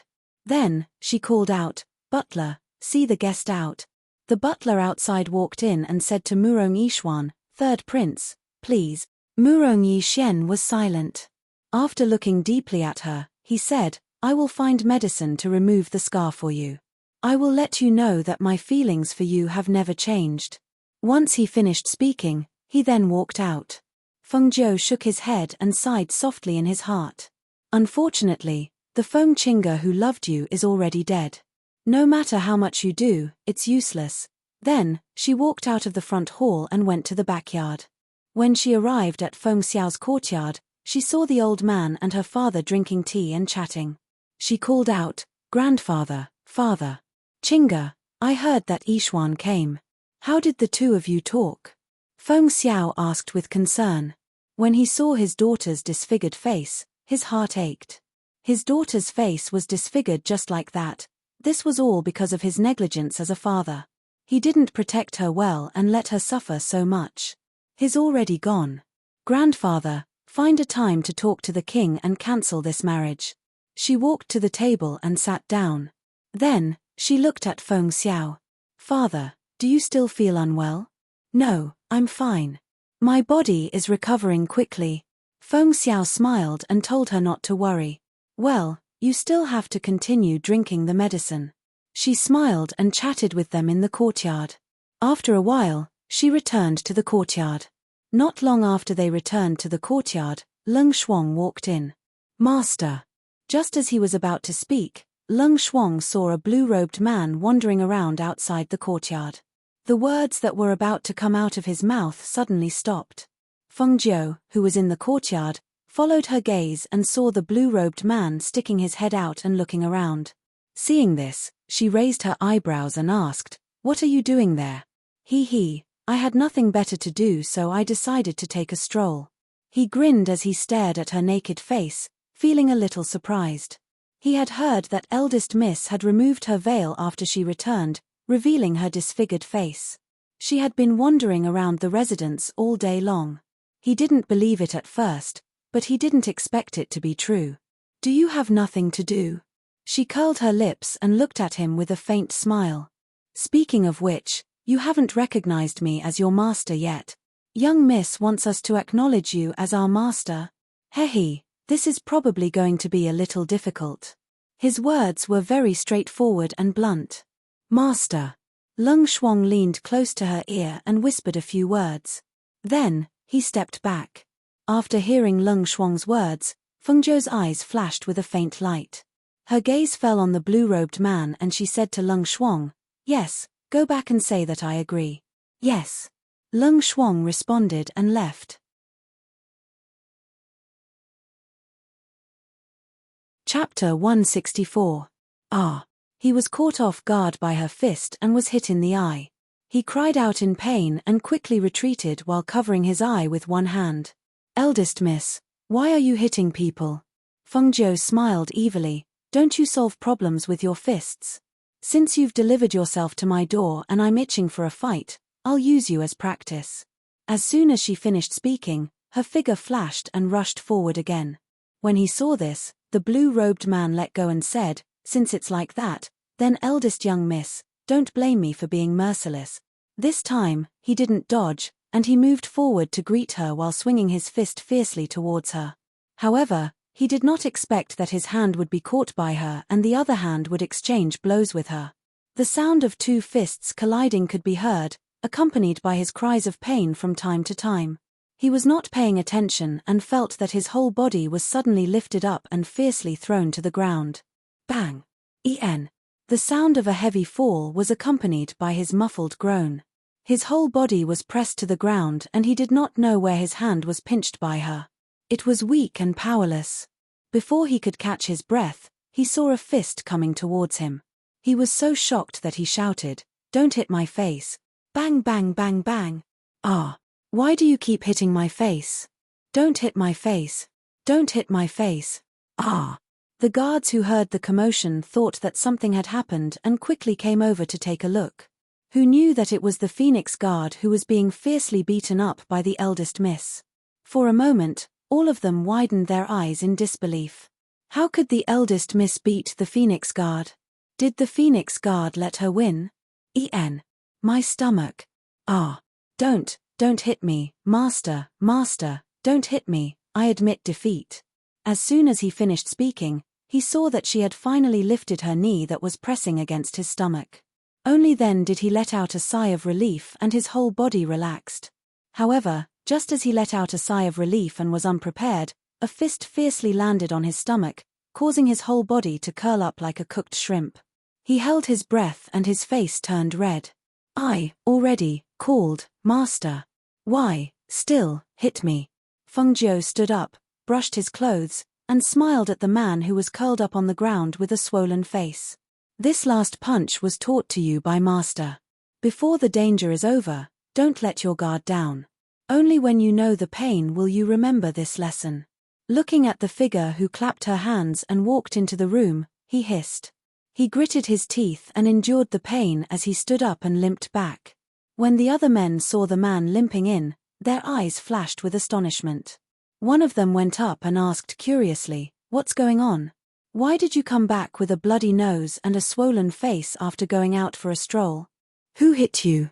In this manner, other than the old master and the patriarch, is there anyone else who can beat you up like this? Hiss. Can you not ask first? Don't you see that I'm covered in wounds? Quick, help me sit down. It hurts so much. He grabbed the hand of the man beside him and leaned on him with all his strength as he said, "I sacrificed a lot today, but it was worth it." What happened? Several people surrounded him and watched. Seeing that the handsome face that he cared about the most was beaten into a pig's head, some of them could not help but laugh out loud.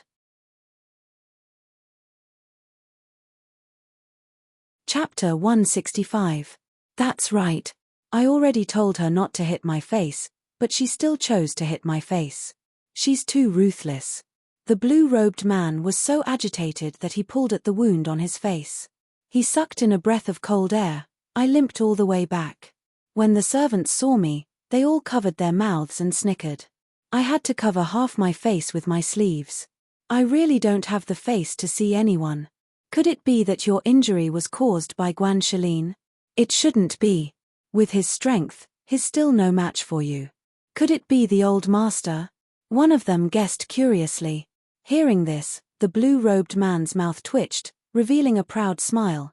I knew you wouldn't be able to guess it. Because I couldn't guess it either, I had to pay such a painful price. Ouch, it hurts. He pulled the white-robed man and said, "Fan Lin, quickly bring me some medicine. It hurts so much. Let's make it clear first. Otherwise, you can apply the medicine yourself." The white-robed man, Fan Lin, sat on the side and didn't move. Seeing this, the blue-robed man said, "It was the eldest miss who hit me. She was very ruthless. Also, let me tell you." He lowered his voice, "Her strength is very strong, and her skills are also very strange. She's definitely above you and me." As he spoke, he pointed at the wound on his face. "Do you see? If I had the slightest strength to resist, I definitely wouldn't have let this handsome face of mine, which has charmed thousands of girls, be beaten into a pig's head." Hearing this, everyone was stunned. "Eldest miss? She was the one who beat you up like this? Otherwise, who else in the manor do you think has this ability?" He curled his lips and said, "I told you. This eldest miss is not simple. You don't believe me? Right, I just called her master. I just need to swear an oath. You recognized her as your master?" They were a little surprised. He only went out for a trip, and he actually recognized her as his master. "That's right, I recognized her."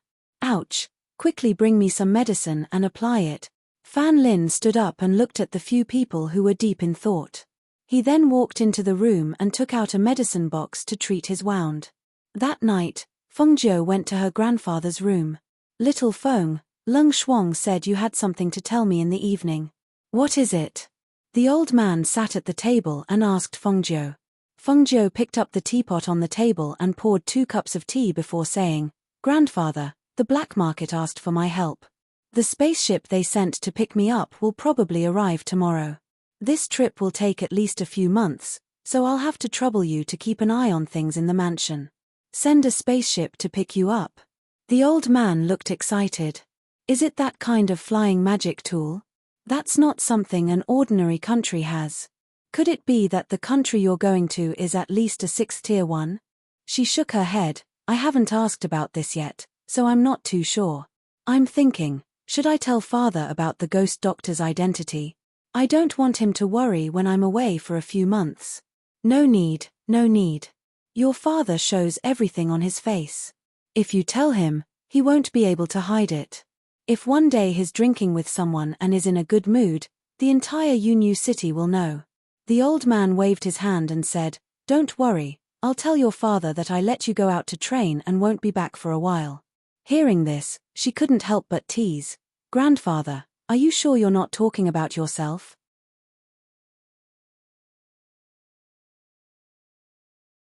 Chapter 166. Feng Zhou chuckled. You don't have to worry about that. Grandfather, look. She took out 3 bottles and placed them on the table. What is this? The old man took a sniff. He knew it was medicine, but he didn't know what it was for. This is a spirit-enhancing pill that I developed for you. After taking it for a while, your amnesia should be cured. This can still be cured? The old man looked at her in shock. Millimeter, your symptoms aren't very serious. After eating this, you should be fine. She smiled. After telling him a few more things, she sat for a while before returning to the courtyard. The next day, before dawn, Feng Zhou left quietly with Lung Shuang, heading towards the black market. Early in the morning, when the 8 Phoenix guards came to the courtyard to look for Feng Zhou, they couldn't find her anymore. They originally thought that she had just gone out, so they didn't think much of it. Who would have thought that they would miss her for several months? When a luxurious flying ship flew over Yunyu City, the entire city was in an uproar. Even the king, Murongbo, in the palace, hurriedly sent people to find out what was going on. One had to know that even the country of Glorious Sun did not have a spaceship. Countries that owned spaceships were at least Tier 6 countries or above, or only powerful forces could own such a flying instrument. After hearing the news, the palace guard hurriedly reported, King, the flying ship stopped in front of the black market. It said that it's here to pick up the ghost doctor. Pick up the ghost doctor? Murongbo was startled. He stood up and immediately walked out with large strides. At the same time, he shouted, quickly prepare the horse. He still hadn't had the time to ask the ghost doctor for medicine, so how could he let him leave? Moreover, if he left, when would he come back? When Murong Yixien heard the news, he was also stunned. The ghost doctor? Was it that devilishly charming red-clothed man that night? Immediately, he came back to his senses and strode out. He was going to ask for medicine. To ask for medicine that could remove scars and restore his look. Feng residence Feng Xiao hurriedly walked out. When the butler saw him, he hurriedly stopped him and asked, Master, your body hasn't recovered yet. Where are you going? Didn't you see the flying ship just now? It said that it's here to pick up the ghost doctor. I have to hurry to the black market and ask for some medicine that can remove Chinga's scars before he leaves. He pushed him aside and walked out. Without looking back, he said, if the old master asks, tell him that I'll be back soon. Master. Hey, you guys, follow master. I'll go inform the old master. The butler hurriedly called a few guards to follow him while he ran to the backyard. What? He went to the ghost doctor to ask for medicine? The old man's eyes widened, his face full of shock. Yes. The patriarch's body hasn't recovered yet. If he ran out like that, I wouldn't be able to stop him. The butler said worriedly. Hurry, bring him to SS to me. To T, so, and he to TTT to go T to TSST one by one, they rushed to the black market. In a private room, several people were sitting and sizing each other up. I didn't expect the ghost doctor to be such a peerless young master. It's really better to meet him than to hear about him.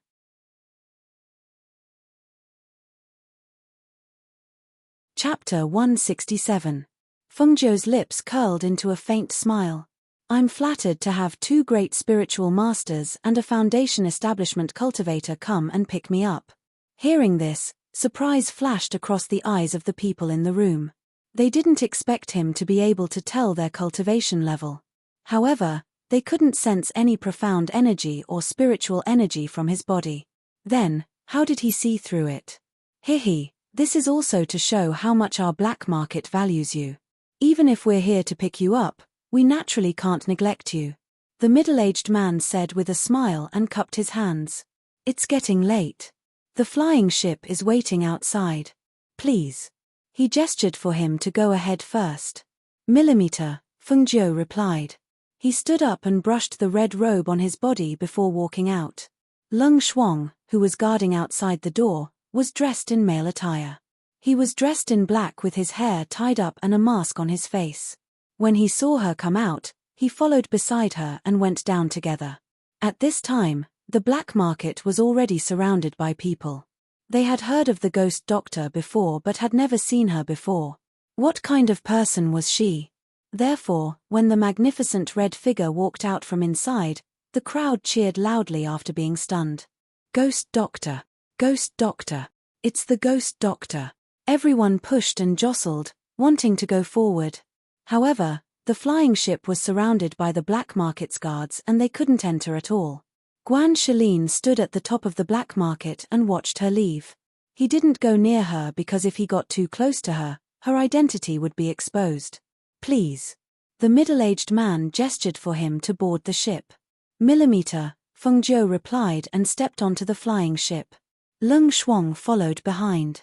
After they boarded the spaceship, it rose into the air and flew away from the ground, heading towards the sky. When Murong Bo, Murong Yishuan, and Feng Xiao rushed over, they could only see the flying ship gradually getting further and further away. Not long after, it disappeared into the clouds. 3 days later, at night, in a hot spring behind the black market in Enchanting country, Feng Jiu took off her clothes, took off her mask, and walked barefoot into the water.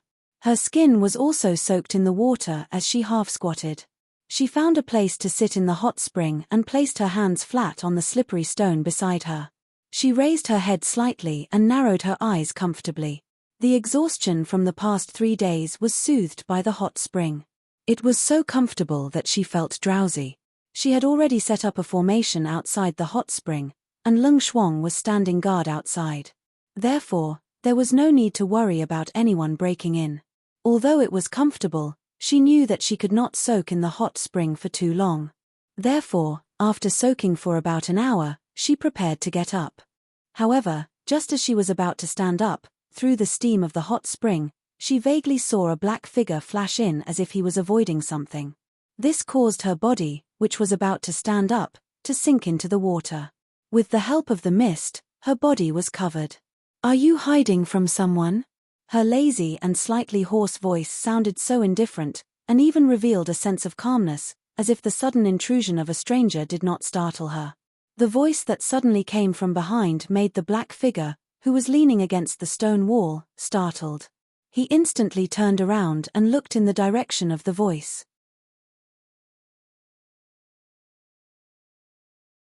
Chapter 168. Looking through the mist, he could only vaguely see a figure sitting in the water. He could vaguely see a pair of perfectly round shoulders exposed outside the water, as well as a beautiful and enchanting snow-white neck. However, due to the hazy mist, he could not see the face clearly. However, judging from the other party's calm demeanor and lazy and slightly hoarse voice, the other party was obviously a man. After all, if a woman were to encounter such a situation, she would have screamed out loud. "I'm sorry to disturb you." When he spoke, Feng Jiu, who was in the water, widened her eyes in astonishment and almost exclaimed, "Uncle? She and he really met everywhere in life, didn't they?" She had just arrived at the Enchanting kingdom and she actually met him again. However, it was obvious that he did not recognize her. Thinking of this, she relaxed and leaned against the hot spring water. Looking at the figure standing upright by the side, the corners of her lips curled, revealing a teasing smile. "I was shocked. I thought that someone from the black market had sent a beauty to me. I didn't expect that it would be a man." Hearing this, Ling Mohan's brows furrowed even deeper. His deep gaze looked through the mist, trying to see the person clearly. However, the person's next words made his mouth twitch uncontrollably. His face immediately darkened. "You should know that I'm completely naked in the water. You're staring at me with such naked eyes. Could it be that you're interested in men? You're thinking too much, sir." His voice was a little stiff, but that masculine and magnetic voice was still so pleasing to the ear. Just as she was about to leave, she heard the sound of a search outside. She stopped in her tracks and suddenly turned back to look at the water. Just as she was thinking of how to get up, she suddenly saw him staring at her. She could not help but be startled. Suddenly, she seemed to have thought of something. However, before she could say anything, she saw him striding towards her. "Stop right there," she shouted coldly. The mist could not block her vision at such a close distance. She was completely naked now. If he came closer, there would be nowhere for her to hide. Ling Mohan's footsteps did not stop, and he continued to walk in large, steady strides. A low and magnetic voice came out of his mouth. As far as I know, there should be another life gate in this array, and it's right behind you. Nonsense. Of course I know. Fengzhou's eyes widened as she looked at the figure walking towards her. She clenched her teeth and used her profound energy to scrape the surface of the water, causing the water droplets to fly towards him. At the same time, she slapped the surface of the water again, causing a curtain of water to splash up. Her entire body spun out of the water, and she took out a set of red clothes from her space. Using the curtain of water as a cover, she quickly put it on. However, just as the water curtain fell back into the hot spring, she put on her red clothes and landed on the ground. However, because she was barefoot, she slipped on the slippery stone and fell forward. She lost her balance and fell forward. She instinctively grabbed onto anything that could stabilize her body, but who knew that she would hear the sound of cloth tearing? She looked over in astonishment and was immediately dumbfounded. The uncle's pants were torn from the back, revealing the enchanting and eye-catching underwear inside.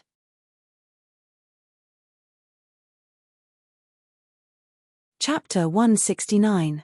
Ling Mohan's face darkened as he turned around. He saw the disfigured man with disheveled hair staring at his pants in astonishment, as if he had been provoked by something. His mouth was wide open, and his hand was still holding onto the torn pants. Seeing this, he lifted his foot and kicked. Let go. Plop. She was stunned as she was kicked into the hot spring. After drinking a few mouthfuls of hot spring water, she flopped her head out of the water, only to see that the man who was standing there a moment ago was gone. Hiss. You kicked me again. Just you wait. She slapped the water angrily and walked out of the water. When she heard the commotion outside, she quickly changed into a dry robe, rubbed her sore shoulder, put on a mask with a cold face, and walked outside. What's the noise? Her voice was cold, and she shouted angrily. Master.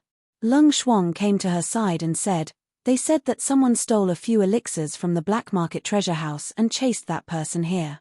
They insisted on going into the hot spring to have a look. Fengzhou stared coldly at the black market guards in front of her. Her eyes fell on the middle-aged man who was the leader, and she lifted her foot to kick him. Bang!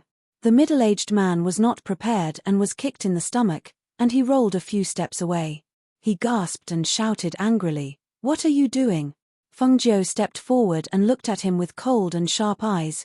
Who gave you the guts to be so presumptuous in front of me? Didn't my servant tell you that I was bathing inside? You. The middle-aged man glared at her, but he did not dare to do anything to her. Still staring at me?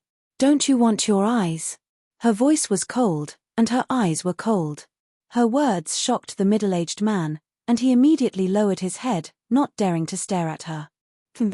She snorted and waved her sleeves, then walked into the courtyard. After the two of them left, the middle-aged man raised his head and clenched his fists under his sleeves. His voice was filled with disdain and contempt as he said, Someone from a small 9th grade country really thinks he's someone important. If you make a fool of yourself tomorrow, I want to see what qualifications you have to be so frivolous. Back in the room, Lung Shuang saw that she was still angry. Thinking of the movement he had heard before, he could not help but blame himself and kneel down. This subordinate has neglected his duty, please punish me. Sitting by the table, Fengzhou poured a glass of water and drank it. He waved his hand and said, Get up. It has nothing to do with you. She lowered her head and said, No, it's this subordinate who didn't guard well and allowed someone to sneak in and disturb master. Even I'm no match for that person, let alone you. She said nonchalantly, Besides, I didn't lose anything. On the contrary, I took off his pants. Speaking of this, her face revealed a strange expression. Thinking of that red underwear, the corner of her mouth could not help but twitch. Lung Shuang, who was kneeling on the ground, could not help but raise his head in shock. All right, rest well tonight. She indicated for him to go back and rest. She poured herself a few more glasses of water and drank it while thinking. Seeing this, Lung Shuang acknowledged and left. The next day.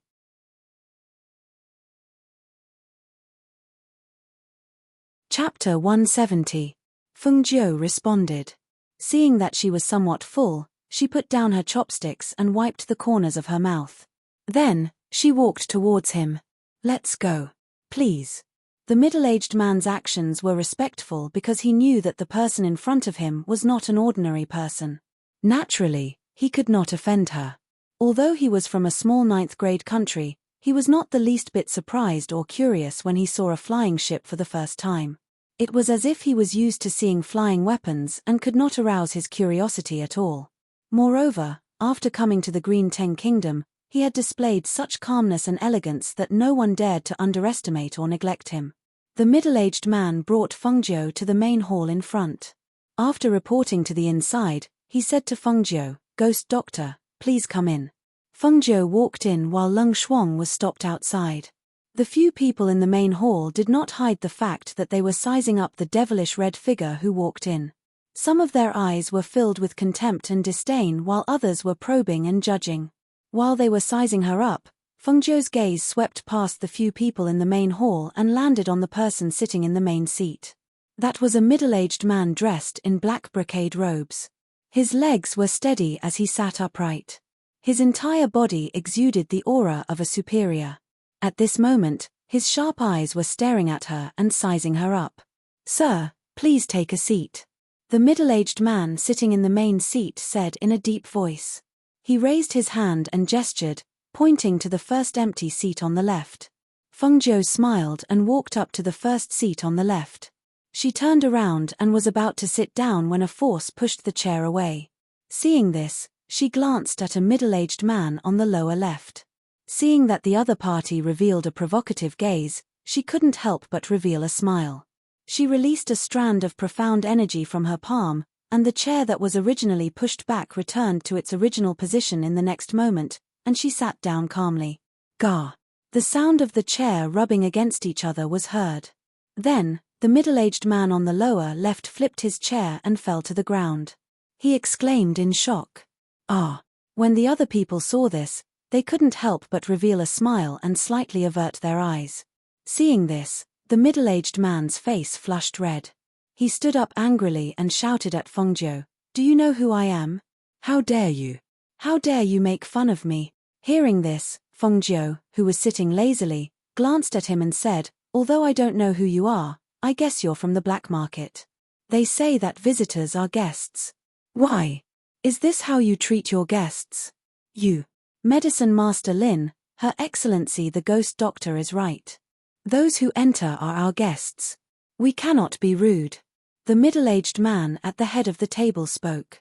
His deep voice carried a hint of authority, causing the embarrassed Medicine Master Lin to shut his mouth.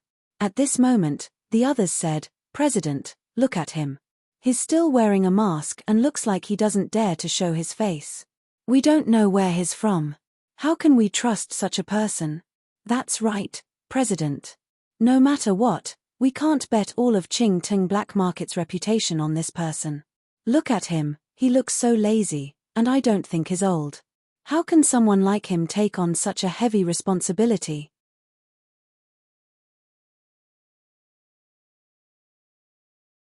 Chapter 171. If I remember correctly, you guys were the ones who invited me to help. Fengjiu looked at them with a half-smile. "Why do you make it sound like I'm the one who wants to help you?" She dusted her robe and stood up, saying, "Since you don't trust me, then find someone else. To be honest, I'm not interested in this matter." As soon as he finished speaking, he didn't wait for them to say anything more and walked out. "Ghost Doctor, please wait." The man in the main seat spoke, and the guards outside the hall immediately stopped her. But just as they stopped her, they were sent flying by Fengjiu's sleeve. "Get lost." With a cold shout, the two guards flew out and fell to the ground with a muffled groan. The few people in the hall also stood up because of her sudden attack. Someone shouted angrily and pointed at her, "Men, capture this impudent brat. All of you, stop." The middle-aged man in the main seat shouted in a deep voice. The guards who were surrounding him stopped and looked at him. Even the few people in the hall looked at him. "Get out." The middle-aged man walked over and shouted at the surrounding guards. Then, he looked at Fengjiu and said apologetically, "Ghost Doctor, please don't misunderstand, I didn't mean it that way. It's just that this competition is no small matter. Our Qingting black market has lost for 3 years in a row, and we can't afford to lose again. Also, the higher-ups have said that if we lose again this year, my position as the president will be over, so," he said with a bitter smile. President Ku. Feng Ju looked at him and said, "Originally, I came to help because of the black market. But now that I'm here, President Ku, I'm very dissatisfied. If you still want me to help, then we have to talk about the reward." President Ku was stunned for a moment, then nodded, "Of course, as long as we win this competition, I won't mistreat you, Ghost Doctor." Hearing that, Feng Zhou smiled with satisfaction. "When is the spiritual medicine competition?" "It's 3 days from now."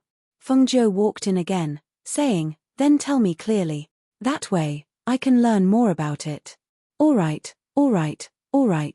President Ku saw the confidence in his words and his heart settled down. He told him about the elixir competition in detail. 3 days later today was the day of the annual competition between the pharmacists of Green Teng Kingdom.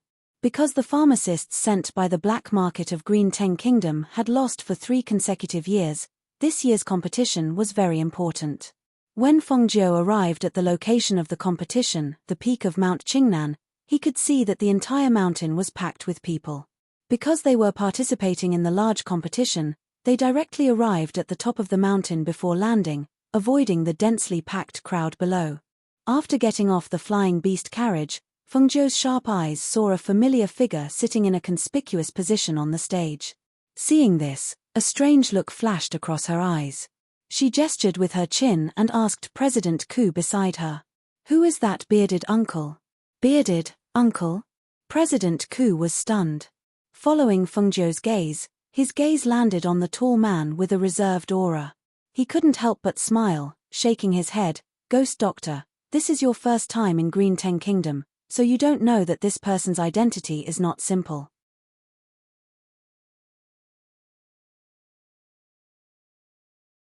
Chapter 172. His surname is Ling, and his name is Mohan. He is a teacher at the most famous school of stars and clouds in the Enchanting Kingdom. His background is mysterious, and he is an immortal cultivator. His cultivation level has already reached the golden elixir level. More importantly, he is 25 years old, so you can call him a venerable or a senior. "Only 25 years old?" She had a strange look on her face and said, "Why does he have a beard at 25 years old? I thought he was at least 35 years old." "Haha, that's why I said his background is mysterious, because no one has seen his real face before," he said with a smile, and his gaze fell on Ling Mohan. "I didn't expect him to come here. Later, I'll pay him a visit. Ghost Doctor, do you want to come with me? The mysterious teacher at the School of Stars and Clouds?" She nodded her head in realization, and no one knew what she was thinking. When she heard that he wanted to pay him a visit, she smiled. Of course, it's good to know such a strong person. Hence, President Ku led her to Ling Mohan. When they appeared, Ling Mohan noticed the devilishly charming man in a dazzling red robe. He was no stranger to the red robe and the red spider lily mask, because these two things were placed aside in the hot spring that night. Thinking of this, his sharp gaze fell on the man, scrutinizing him. That night, due to the mist from the hot spring, he was unable to see clearly. However, that disfigured face was clearly reflected in his eyes. At this moment, he had no choice but to admit that this red-clothed young man was as dazzling as the sun in the sky. His temperament was unrestrained and noble. Especially that pair of serene and smiling eyes, it was unforgettable. But looking at that pair of eyes, why did it feel somewhat familiar? "Teacher Ling, long time no see. I didn't expect to meet you here." "It's a pleasure, a pleasure." President Ku had already hurried forward to greet him with a smile. Hearing this, Feng Zhou couldn't help but smile. If President Ku knew that the man who stole his precious elixirs was the bearded man in front of him, he probably wouldn't greet him. So it's President Ku.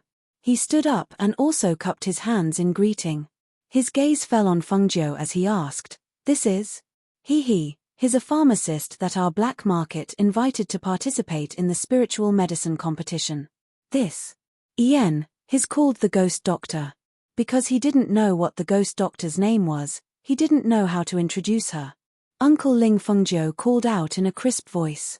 Her eyes were filled with a sly glint, and the corners of her lips curled up in an infuriating smile.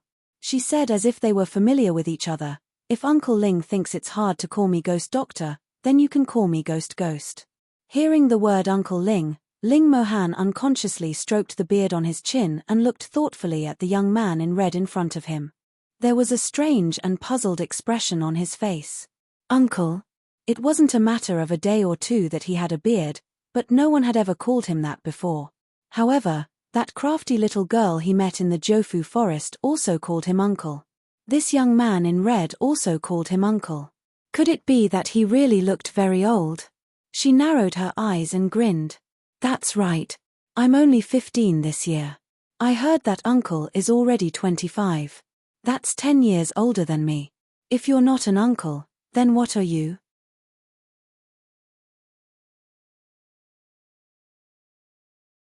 Chapter 173.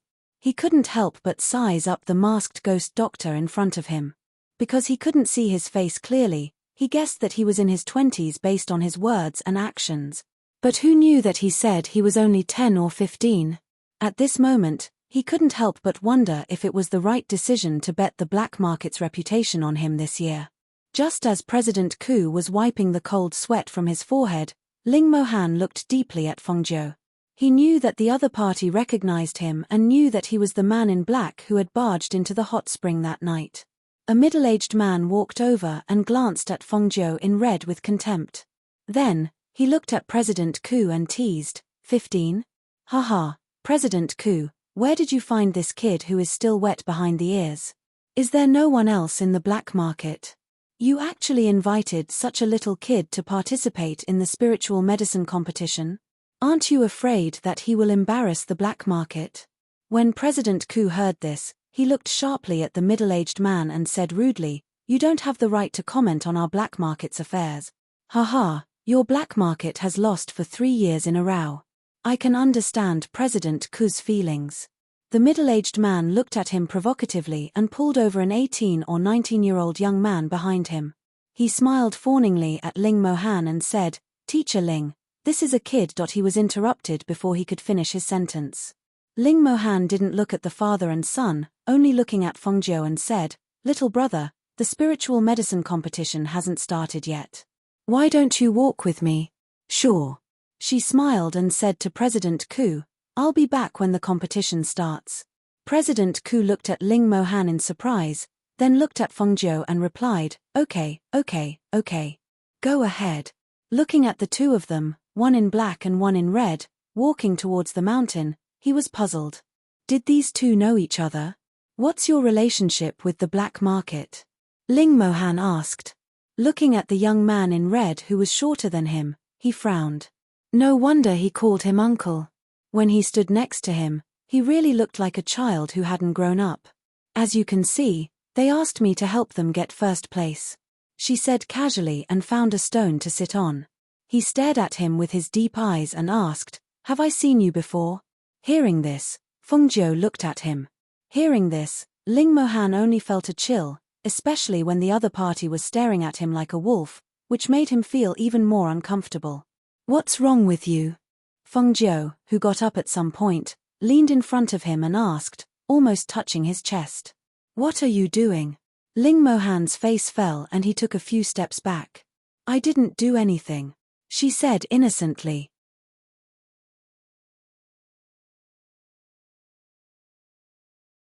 Chapter 174. Seeing him fling his sleeves and leave, Fengjiu laughed softly and followed him with light steps. Before he could get close, he was stopped by President Ku. "Little brother Ghost Doctor, the competition is about to start. Come over here quickly, we'll tell you about the other party." He gestured, inviting him to walk towards the other pharmacists in the black market. Seeing this, Fengjiu stopped joking and followed President Ku to where the pharmacists were. She listened as they pointed at some people not far away and introduced their pharmacists' levels and what they were good at. Around an hour later, the spirit herb competition officially began under everyone's preparations and the announcement of the 8 judges from the Alchemists Association. The first round was an elimination round. There was no need for the pharmacists to compete, only the grades and types of the medicines presented by the pharmacists. After each type of medicine was evaluated by the 8 judges, it would be evaluated as qualified or unqualified, and thus eliminated. Chengxing Pharmacy, pain-suppressing powder, too common, unqualified. City South One Family, qi melting liquid, unevenly mixed, too strong, unqualified. Scattered Medicine Association, hemostatic medicine, slow effect, not good, unqualified. Hearing the 8 pharmacists from the Pharmacist Association saying that their medicines were unqualified, the crowd below became more and more nervous. Actually, the medicines that they could take out for the competition were those that they felt were qualified. But, in the hands of the proper Pharmacist Association pharmacists, they were picky and felt that everything was unqualified. They were so strict that their hearts were in their mouths, afraid that their medicines would also be unqualified. With this refresh, out of the hundreds of pharmacists who came from all over the world, only 30 were able to enter the second stage. Those who passed were all from reputable clans and powers. Among them, there was a pharmacist from the School of Stars and Clouds. Little brother Ghost Doctor, with your medicine, the only ones who can compete with you are the pharmacist from the School of Stars and Clouds, and the old man from the Pharmacist Association.